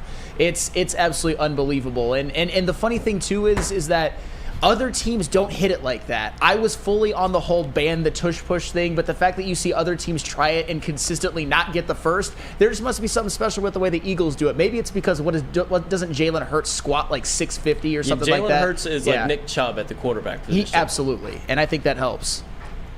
I think Lamar right now, and the thing that frustrates me about the Ravens, and me and Boone were kind of talking about this yesterday, where would you put him in the MVP race? Right now? I'd put him number 1. I wouldn't. Oh, stop it. As of right now, come on. How? This man has, when any legitimate team that he has cleared himself as far as he's shown you that he can do it through the air. He's at a 400-yard game. I know if you look at the stats, like it doesn't look amazing, but that's the number 1 rushing team in the NFL. He's not going to have the air yards of every other quarterback. He's been extremely efficient. Mark Andrews has been keeping his stride. He's been feeding everybody around him. I mean, what knock do you have against Lamar Jackson right now? All right, Lucas. Okay, go ahead. No, Sam, go. Because me and you we feel the same way. Lucas, go. here's what I'll say to that. There's a difference between value to your team, which I think Lamar Jackson is. That's He's what wait a minute. Valuable player. Wait a minute. In order to win the MVP, you have to put up more eye-popping counting stats. Like when he won it in 2019, he had 36 touchdowns. He had 1,200 rushing yards. This season, he has 9 touchdown passes in 9 games. He's on pace for less than 20. So winning an MVP award is different than being valuable to your team. Let me ask you this, though. What quarterback is putting up eye-popping numbers? Kirk Cousins was. Justin Herbert is. They're not going to get MVP votes. Like, I agree with you. When you have, if it's a close competition, like, there is no clear-cut MVP right now. If you want to give Patrick Mahomes, I'm not going to hate on it. But when you talk about the seasons that they're having, who's been more valuable to the team, it's been Lamar Jackson. I would say right now, Patrick Mahomes is ahead. I would definitely say Jalen Hurts at this point. He really he's made some statements. Jalen Hurts has looked, you want to talk about Lamar looking rough, Jalen Hurts threw 3 interceptions against the Jets when they didn't have Sauce Gardner or DJ Reed. They had Michael Carter out there. But here's the thing. You have to, when I look at MVP, it's not just about, like, the Ravens have been winning dominantly, but I attribute MVP to, like, individual award and wins. Like Lamar, you cannot tell me he's the MVP. He had 0. He accounted for. He's had what? Multiple games. I think he's had like 6 games with 1 or less touchdowns. That's my point, though. Like So Jalen Hurts, I'm about? not doing this transition thing, but they're a completely different style of offense. Philadelphia can air the ball out, and he has the number 2 wide receiver in football right now, and A.J. Brown going berserk for him over the last 6 weeks. Like Jalen Hurts has played great. But he, in my opinion, you could argue right now, over the last couple of weeks, A.J. Brown has been more valuable than Jalen Hurts recently. Like, Jalen Hurts has been I think Joe Burrow has been more valuable than Lamar Jackson. This year? Over the last couple games, I think as the season goes on, he'll be higher on MVP odds than Lamar. Maybe, but I'm saying right now, in week 9? Yeah. Lamar Jackson, in my opinion, he has the MVP front runner over Patrick Mahomes and Jalen Hurts slightly. But it's just weird to me. Like when I look at MVP, it's stats. Yeah, they matter, but it's like the credit for your team having success. When I bring up the Ravens, I go to the defense first before that's Lamar. Fair, but let me ask you that's this. a problem. When Jared Goff went into Kansas City, who looked better, Jared Goff or Patrick Mahomes? I think it was kind of a toss-up. Yeah, so you can go with that. When Jared Goff went into Baltimore, who looked like the better quarterback? Jared Goff? But that's my problem. Now Seattle, you could do the same thing. Seattle, Geno Smith is constantly in the Jared Goff conversation. Could we see Lamar Jackson again separate himself in the game where those two quarterbacks are on the same field? I think Lamar has separated himself in significant ways from the quarter. He was in the conversation with Jared Goff heading into the season. Like, people were like, who would you rather have, Jared Goff or Lamar Jackson? I don't think that's a question. But Lions fans feel the type of way because of the game he had against the Lions. That was his only eye-popping game. Like we look at it and we're like, wow, he had a great game. But take away that game, check the numbers, man. I think he had 1/3 of his total touchdowns in that one game. You can check the numbers, but then you look at the eyeball test. No, the eyeball, dude. It's so hard to game plan for Lamar Jackson, especially when they're a running team. So because if it's hard to game plan for him, he should win it every year? Like, what are we doing? No, it's Lamar Jackson. Lamar Jackson's having a better year than he was last year. He should not have got close to last. That's not a high ceiling, what I'm saying. though. That's why you don't just give it to him every year. Lamar Jackson right now is playing like the best quarterback in football. See, let me just say this, because there's a lot of what you say that I think has validity, and I think one of the things is there really isn't anybody who's taken that clear-cut lead. I mean, Josh Allen has fallen off. Joe Burrow started off too slow. Patrick Mahomes hasn't quite looked the same. Jalen Hurts has had some turnover issues, especially early on. But when you look at NFL MVPs and you look at historically, last season Patrick Mahomes won it with 41 touchdown passes. The year before, Aaron Rodgers with 37. The year before, Aaron Rodgers with 48. The year before, Lamar Jackson with 36 through the air and then 1,200 yards on the ground. The year before, Patrick Mahomes with 50. In order to win NFL MVP, I just think you have to put up better stats. You look at the year where Matt Ryan won it with the Falcons, where Cam Newton won it with the Panthers, had 35 through the air and 10 on the ground. It's just Lamar Jackson, I think, will be hurt by his lack of eye-popping numbers, even if he has had a good season. I'm not saying he hasn't been valuable. I'm just saying that he's valuable, but he's on pace for 20 touchdown passes and not even 1,000 yards rushing. He's on pace. He's been good, but you could go with the eye test. I agree. Like, eye test matters, Lucas, but at some point you gotta look at stats. I'm not discrediting stats, but when it comes to Lamar Jackson's case, if you're gonna go one stats, like if that's what you're gonna lead to, and I'm not saying that's what you're doing, but I know it's what a lot of people do. They go, who's throwing for the most yards? Okay, you're not gonna give it to Kirk Cousins. Tua, he's throwing for the most yards. Like, if you're going to go statistically, then you got to go Tua because he's winning too. He's got one less loss than Lamar. But if you were to see Lamar and Tua on the same field, like, Tua's been the most statistically efficient quarterback. But the eye test, I'm with you. He ain't MVP. Question. That's why I'm not going to hate you for picking Mahomes. I'm not going to hate you for picking Hurts. But both of those guys have looked behind the 8 ball for what they have. Lamar's not looking like his prime 2022 MVP season, but this has been Lamar Jackson. Besides that season, this has been his best season. I will give you this, Lucas, and this is the most olive branch that I will extend you on this. If there's going to be a year where somebody kind of surprising wins it, where somebody who doesn't throw 40, 35 touchdown passes win it, this could be the year where it happens. I just... Like honestly, Jeff, he's not even on pace for 20. He's on pace for 17 touchdown passes. I don't want to see an MVP. He's also on pace for 1,000 rushing yards too. Okay, but yeah, like that's what I'm saying. Like, okay, imagine all those rushing attempts he's dropping back and throwing to Zay Flowers and Mark Andrews. Keep it 100 with me. 18 touchdown passes, he's MVP. Keep it 100 right now. If I would have no problem if Lamar Jackson won the MVP this year, I really wouldn't, because no one else is a clear-cut one. If Lamar Jackson has 18 and he has 10 rushing touchdowns, I'm not going to be complaining, because at the end of the day, he's giving you efficient production. I get it. Trust me, and I'm not. We agree with Lamar, and he's been very important to what the Ravens have been doing. But all I'm saying is, when we get to Baltimore, you bring up Lamar, but I'm going to that defense first. That's the Philadelphia Eagles. Like, dude, Jalen Hurts, although he struggled early on in the season, this is a full season award. He's looked really good. Okay, but keep it a buck with me. You're a head coach game planning for the Baltimore Ravens. You're worried about stopping Marlon Humphrey in that defense before you are Lamar Jackson. Of course, Lamar's dynamic. But if you're telling me right now, like when the Ravens faced the Lions, like Lamar, yeah, he was great. He was amazing. But that game, at least this season, technically is a one-off. Like, he has been checked the other games. Last week, through the air, it has been a one-off, but as far as how efficient he was and how dominating the Ravens looked offensively, that's not a one-off. It's been like that probably 5 out of their 6 wins, where it's just like the Ravens are clearly the better team, and it has to do with Lamar Jackson, because he has a great defense, But you know what else he's doing? He's taking 5-6 minute drives where they're running the ball half the time, and he's just killing the clock and putting the Ravens in good position to win the game. He's not trying to do more than he has to, and I'm not saying Mahomes sometimes does, but that's just who Patrick Mahomes is. And that's Jalen Hurts has done that multiple times. That's why they lost the game against the Jets. Lamar Jackson just operating at an efficient level right now, and I think he has a less talented team than the Eagles offensively. So that's why it's just like I got to give him respect somewhere, and I think he would be the MVP frontrunner right now. I think he's in the convo. I think we agree there. He's in the convo. I think right now I would just give the nod. At least at this point, it's close, but I would go Mahomes, Hurts, and Lamar. Yeah, and if Lamar starts just tearing up the rest of the year, you know what? Then yeah, Sure. give him the award. I'm cool with that. And you also have to account for, and I think this is possible, what if Tua finishes the season strong? What if Joe Burrow even finishes the season strong? I'm not saying that Lamar's a lock for I'm saying in week 9, that's who I would go with MVP. Joe Burrow, to Jeff's point, if he played like he did and gets San Francisco 2 more games out of the year, I'm not going to be mad if people want Joe Burrow for MVP. Patrick Mahomes goes out there and has 2 400-yard games.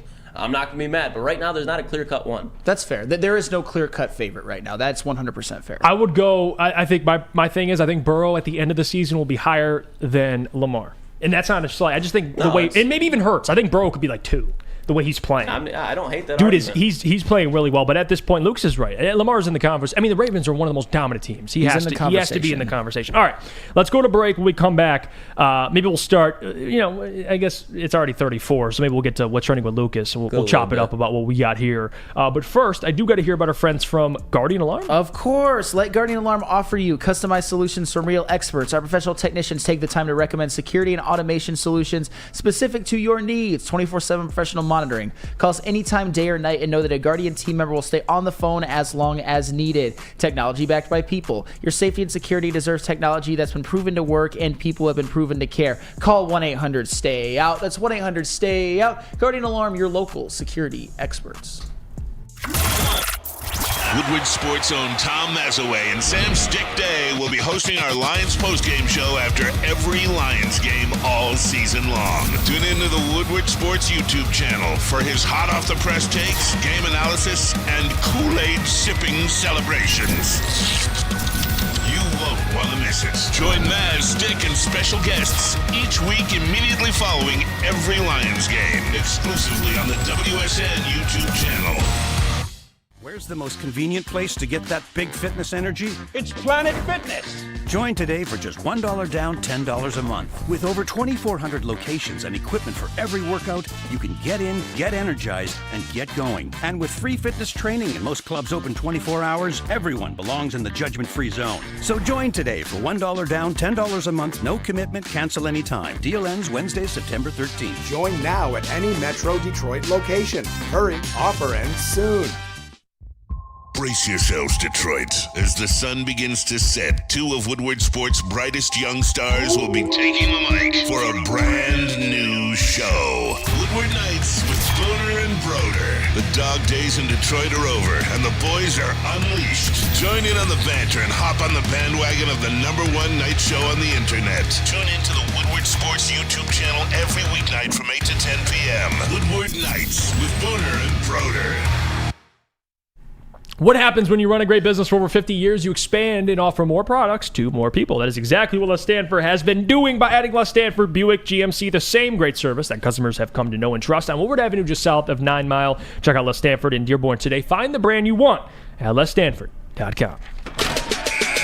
We're back. It's the Morning Woodward Show here on the Woodward Sports Network. Thank you guys for tuning into the show. I know people were talking about Redwings. By the way, Redwings had a big win. You guys talked about them yesterday. We did. So I didn't want to rehash what you guys already discussed, but I wanted to get to it. So if you guys want to hear the Redwings discussion, you can go back yesterday. We'll be talking more Redwings, of course, but things change, and when you get to a screaming match like we did today, I mean, it just kind of... Yeah, you got to pivot a little bit. Took things off the rails. You got to pivot a little bit, but you can go back and re-listen to that. But it is time for What's Trending with Lucas. We're going to start it a little bit earlier. Lucas, what do you got for us today? Shout out to JP for this one, because I told him, I was like, I'm struggling, man. I can't find that much. And shout out JB, but this is just, I don't even know how to like prep you for this video. Just watch it. Oh, God. Their record.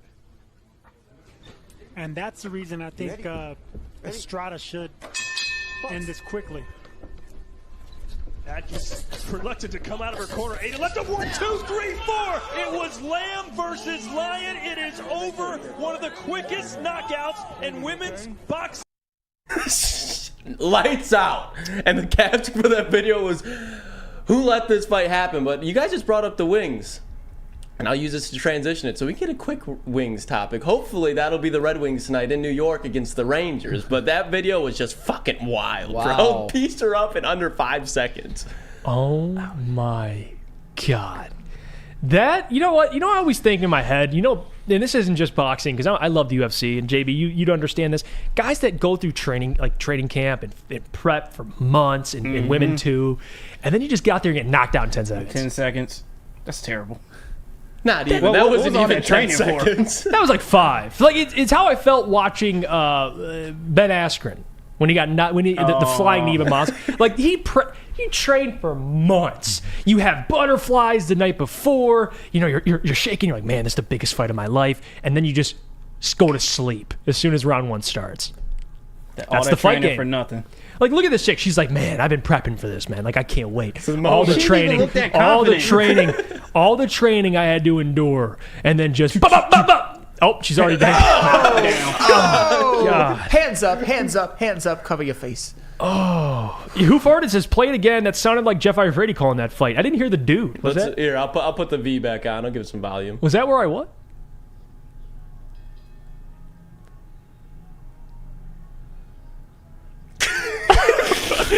Oh God! Yeah, you know what? Actually, guys, I didn't even get my wisdom teeth out. I was there calling the fight. That was wow, terrible.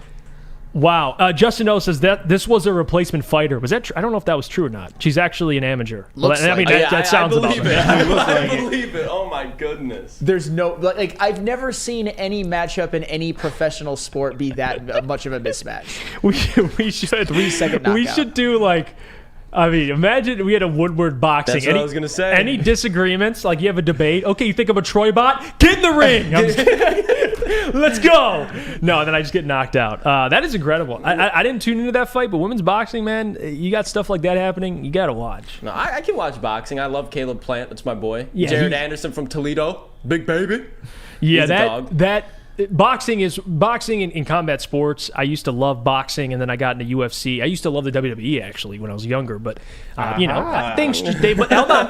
But with new information, I got older, and I was like, man, I like when dudes actually get knocked out. And it's a real you get in there. It's like, it's like gladiators. They shut the cage, and you ain't leaving until one of you's knocked out or bleeding. And boxing is of course up there. So that's a good one. Was that over the weekend? Did that just happen? JB? I believe so, yeah. Jesus, I don't think she woke up yet. That's unfortunate. Not. Jesus, man. But that was it as far as videos. What do you guys think? Because I know I've seen it a lot. There's a big game in New York. We can spend a little bit of time on the Red Wings just because we spent a little extra time on the Pistons. What are your expectations tonight? The big win over the Bruins. They head into New York, who I believe is 8-2 unless they played last night. Big game. What do we think happens? I'll tell you what. If the Red Wings can somehow manage to play the best team in the Eastern Conference at home and beat them, and then play the second best team, at least record-wise, the road, then, I mean, every single one of their home slip-ups early on in the year will be all for naught, and I might get a car flag at that point if they can go to New York and beat the Rangers tonight. But honestly, tonight, my expectation is... I'm not win it or bust, but I would like to see them at least get a point. If they can get at least a point tonight, I will be ecstatic. And you nailed it. It's about the points. And dude, I'm telling you, they're on pace right now to at least be. And before, remember we talked to Michael Gentry about it. I don't know. They're in a tough conference, tough division.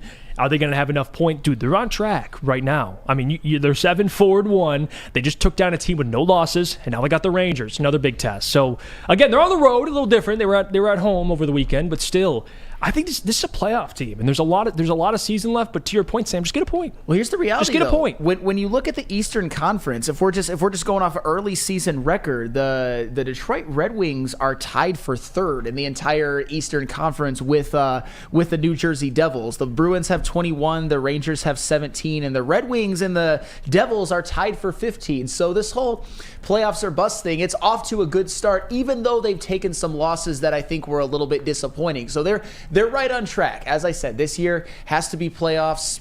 I'm not expecting them to. They don't have to win a series. They don't have to win a game. I would just like to see the progress. And I think getting a guy like Alex DeBrincat, who as of yesterday was tied for second in the NHL in goals, and Dylan Larkin as of yesterday is top 5 in points. That's huge. But tonight, a point is all I want. A win And I will, like I said before, I might get a damn car flag. I might bring the car flag to the studio. Get a car flag. And I think, dude, DeBrincat, he was on a hot streak there. It led the league in points and all that. But over the weekend, I think only had a point, if that, against Boston. I think today. Book him for a goal. He's back on track, man. Book him for a goal. But yeah, I think the Red Wings this year, they're obviously closer than the Pistons. They'll be, in my opinion, a playoff team. I do believe that. Playoff team. At the very least, they'll sneak in there. Yeah. So now, just to update it, Alex DeBrincat is tied for 3rd in goals now. Wow. I know, bad. How disappointing. No, I'm just kidding. He's incredible. He really is. Absolutely. But one other thing JB sent me, and I'm surprised to get it. Cam Newton, and Cam Newton's been saying some outlandish things lately, but he posted this video on his, I don't know if he has a podcast going on or something, but this video is actually pretty nuts too. Oh, hell no. But that boy's not 12. That kid is too damn big. I don't know what the hell you feeding him, but he is too damn big. All right. Oh, man, bro, I'm a no. I have a birth certificate says he's 12. The bullshit. Bullshit. That's what the kid in the back seat. Bullshit. That damn kid so damn big. You got to show everybody. You got to put his damn birth certificate on the damn jumbotron because everybody gonna have questions. The kid ain't 12. So my question to you guys is: have you ever, is there been growing up playing sports? Have you ever had an experience where you just looked across and there was just that kid that was just, you had to check? They literally checked the kid's birth certificate. Have you guys ever had an experience where you just had to check what the hell's going on here? That's remember Najee when he was in high school, Derrick Henry? Oh, yeah, they Derrick were Henry. just Yep. gigantic. Funny story. I don't really do it as much anymore, but I love coaching kids basketball. Like kids, I do it with my little brother. I used to. He's playing more football now, but I love coaching basketball. And I had this one kid on my team. His name was Aiden, and the dude was just bigger and better than everybody else. And it was actually me and my brother who was the coaches. And Aiden would get 30 a game. And we and he was the right age. We knew this man. We can confirm. Yeah, I can confirm he was the right age. I think it was 10, 11-year-olds. But I had other parents and other coaches being pissed at me. Is he actually 11 years old? And I'm like, yeah, he is. But it got to a point where I was like, man, this kid is so good. Sometimes it doesn't make sense, but it is true. He is actually 10, 11. He was 3 inches taller than everybody. He'd score 30 a game. In some cases, though, it is a little ridiculous. If you're 6'5", is a fifth grader, something's wrong. But there are instances where, they're grown-ass dudes at a young age. I don't know why. I don't know why.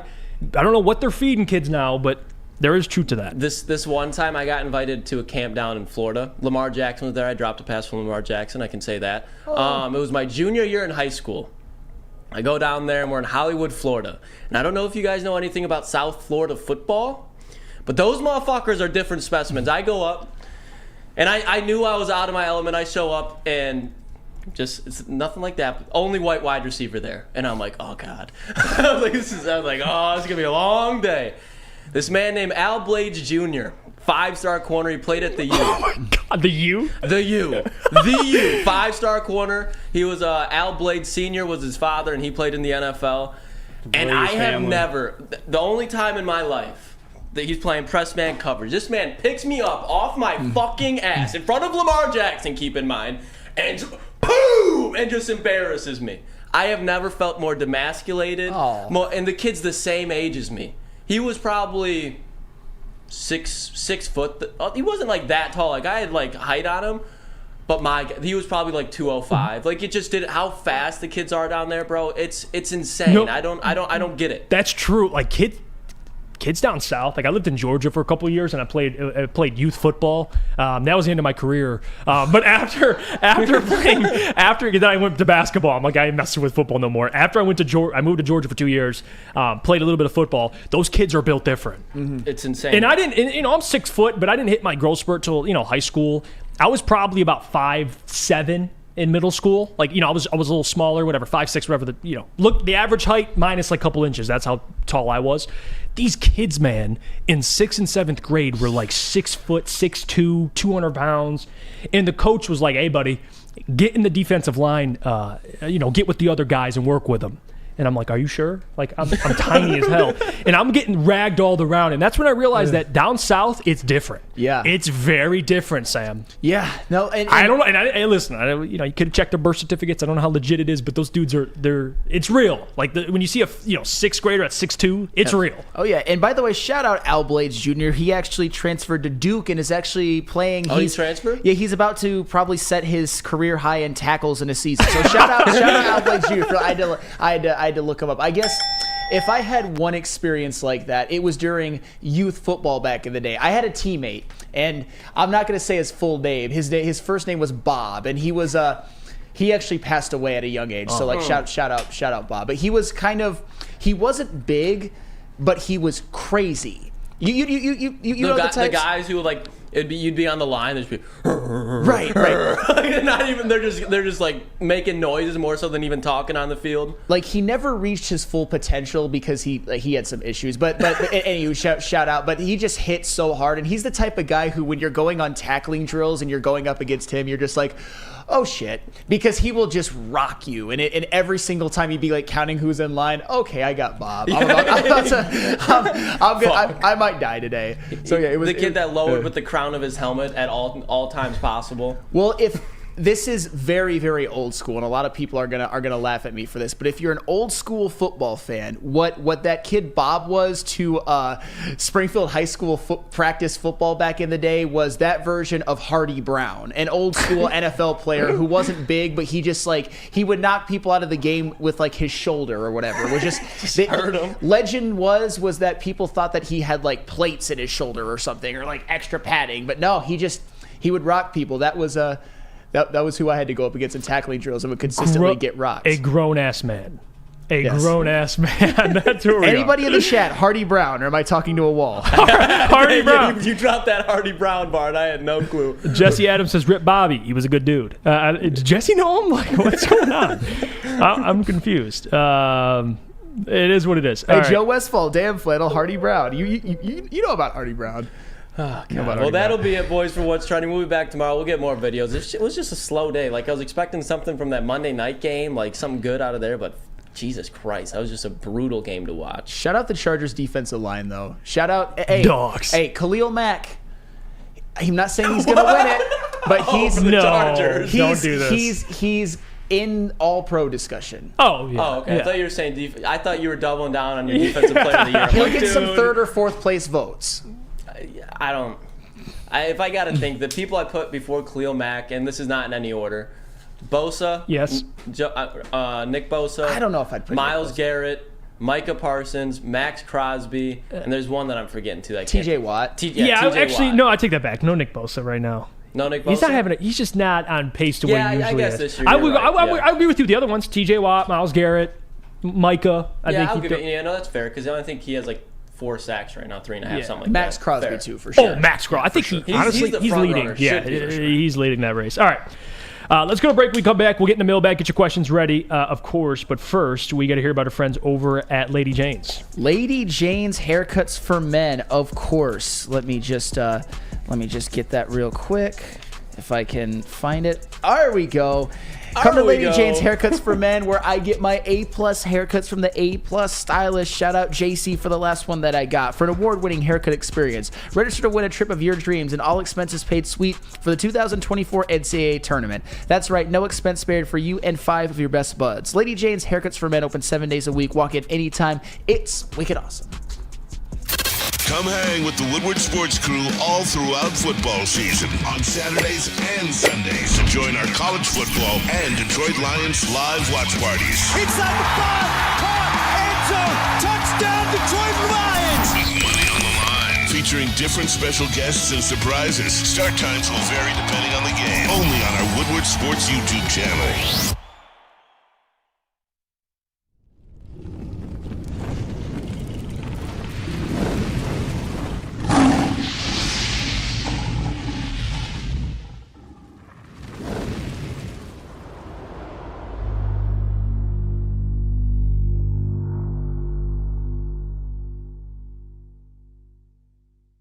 Now, coming to Woodward Sports, Woodward and Main Street, the Woodward Sports Network Detroit Lions show. Let's go!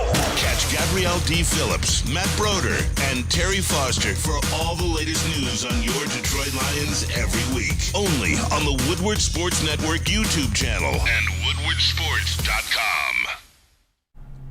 Let me tell you about our friends over at 5 Iron Golf, because, listen, you don't want to take golf advice from me, but I'll tell you what, 5 Iron Golf has helped me with my skills, because they got, of course, the simulators, which you can practice on, but hey, if you stink, you want to go, get a little intoxicated, you go over to the bars, they got it all for you. Downtown's newest sports bar, they got 13 TrackMan simulators, certified instructors, and most importantly, a full bar and restaurant. Whether you're a serious golfer like D-Mac, or you're there for just a good time like me or Sam, 5 Iron is the place for you. That is 5irongolf.com to tee up good times.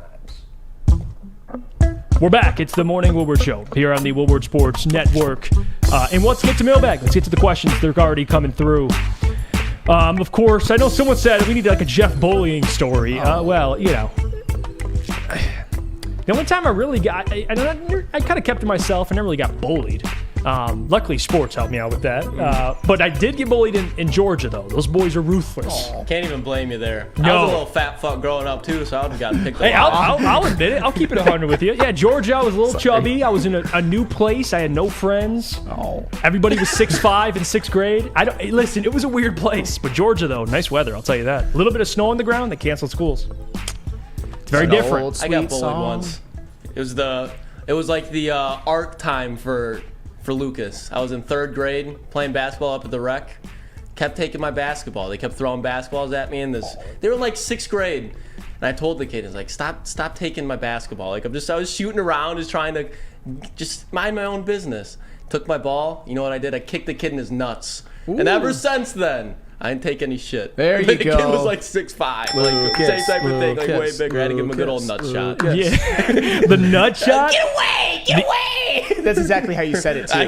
Exactly. I was like just screaming. I was a little kid. I was scared. Yeah, it is what it is. The nut shot, though, I give you credit. That takes balls, no pun intended. It was a whole posse. It was like 5-on-1. I kicked him in his nuts and I ran like a bitch. Klotz ain't going down. you gotta chase Klotz. You gotta chase Klotz. I got sucker punched one time too. It sucked. I never gotten sucker punched. Oh. That's got to be the I got sucker punched in front of like my high school crush, and then we were drinking. I got sucker punched into a countertop, and then I was like standing up, and it chipped all my teeth over here, and I threw up right in front of her. And the dude who punched me later that night. Oh. That's an L. That is an L. That is an L. Annie piped. Oh gosh. Oh. Well, you know what? Hey, you bounced back. I did. Klotz is doing well for himself. I was too wasted. I was just spinning and I threw up and I fell asleep in a bathtub. Wake up in the bed with each other. Like you do. Wow. All right. Let's get to some mailbag. Jesse says, Sam, isn't it funny not to see the national media people like Parker pounding that Coach Prime drum anymore?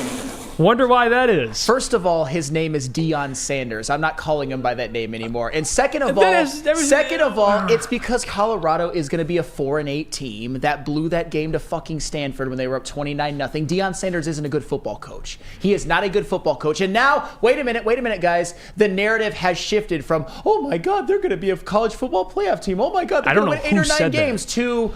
They only won 1 game last year. The fact that he's going to win 4 is a goddamn miracle. You know it's true, Jeff Iafrate. You know it's true, Lucas Klotz. You know it's true, JB. You know it's true, Parker Brown. You know it's true, everybody. Deion Sanders is not a good football coach. It was absurd. It was a media creation. No. It was absurd. Sam's talking to the people that said they make the playoff. I don't know who those people are. Congratulations for winning a game in overtime against Colorado State. Congratulations. Come on. Congratulations for beating a terrible TCU team. Congratulations for beating Nebraska. Congratulations for beating Arizona State. Let's all give me my theme music. Loser by back is your theme music, Deion Sanders, because that's what your team is going to be this year, Colorado. Hey, he beat media creation. I'm just saying, he beat a team your ass couldn't beat last year. Yeah, a team that lost Max Duggan, Quentin Johnson, Darius Davis, Steve Avila, Kendrick Miller. See, context only applies when you choose it to apply. Okay, but this because with your just going off win totals, well, there's context, Sam Flannel. They did win 1 game last year, and they brought in a whole new bunch of talent that he can't coach up. They suck. See, like Flannel. that's Colorado's only going to make a goddamn bowl game. When it applies. See, like the TCU thing, I agree with you. There's context. They lost a lot of starters, but there's also context. It's his first year coaching. but he's a bad coach. All right, I remember that. Okay. Write that down. Deion can't coach. But people Noted. were literally saying, "Oh, just give him 2 years. Colorado's going to be a national championship I don't know. winner. Those Colorado's people going to win before Michigan wins it." It's ridiculous. They'll set a precedent. They'll be a continuous bowl team in probably a season or two. Which is like eons of where they were. Exactly. But no, he's a bad football coach. He's a bad football coach. Maybe compared to like Nick Saban. 4-8, dude. He's in commercials with Nick Saban. Oh my God! But because it's Deion Sanders, prime time, and that's just the character that he is. But as far as the coaching level, like people rave about Matt Rule as a college coach. He did stuff at Baylor, Lucas. Okay, what is he doing at Nebraska? Better than Scott Losing Frost. at Michigan State. Yeah, in his first year. I'm with you with the whole, if they're making the play, that is absurd. I don't know who said that, but I've been consistent, right? I've always been consistent with Deion. They won one game last year. They're on. If they go 4-8, cool. Cool. No. Stop it. What are you talking? Stop it. We nutted on him after fucking TCU win. That happened. Do you believe? Do you believe? No. Do you believe they're going to be 4-8? Let me. I don't want to catch. I got hands, baby. I got hands. That was a good snap. Something that Colorado doesn't have because they suck. Media creation. Well, let me introduce something. Let me tell Sam about something.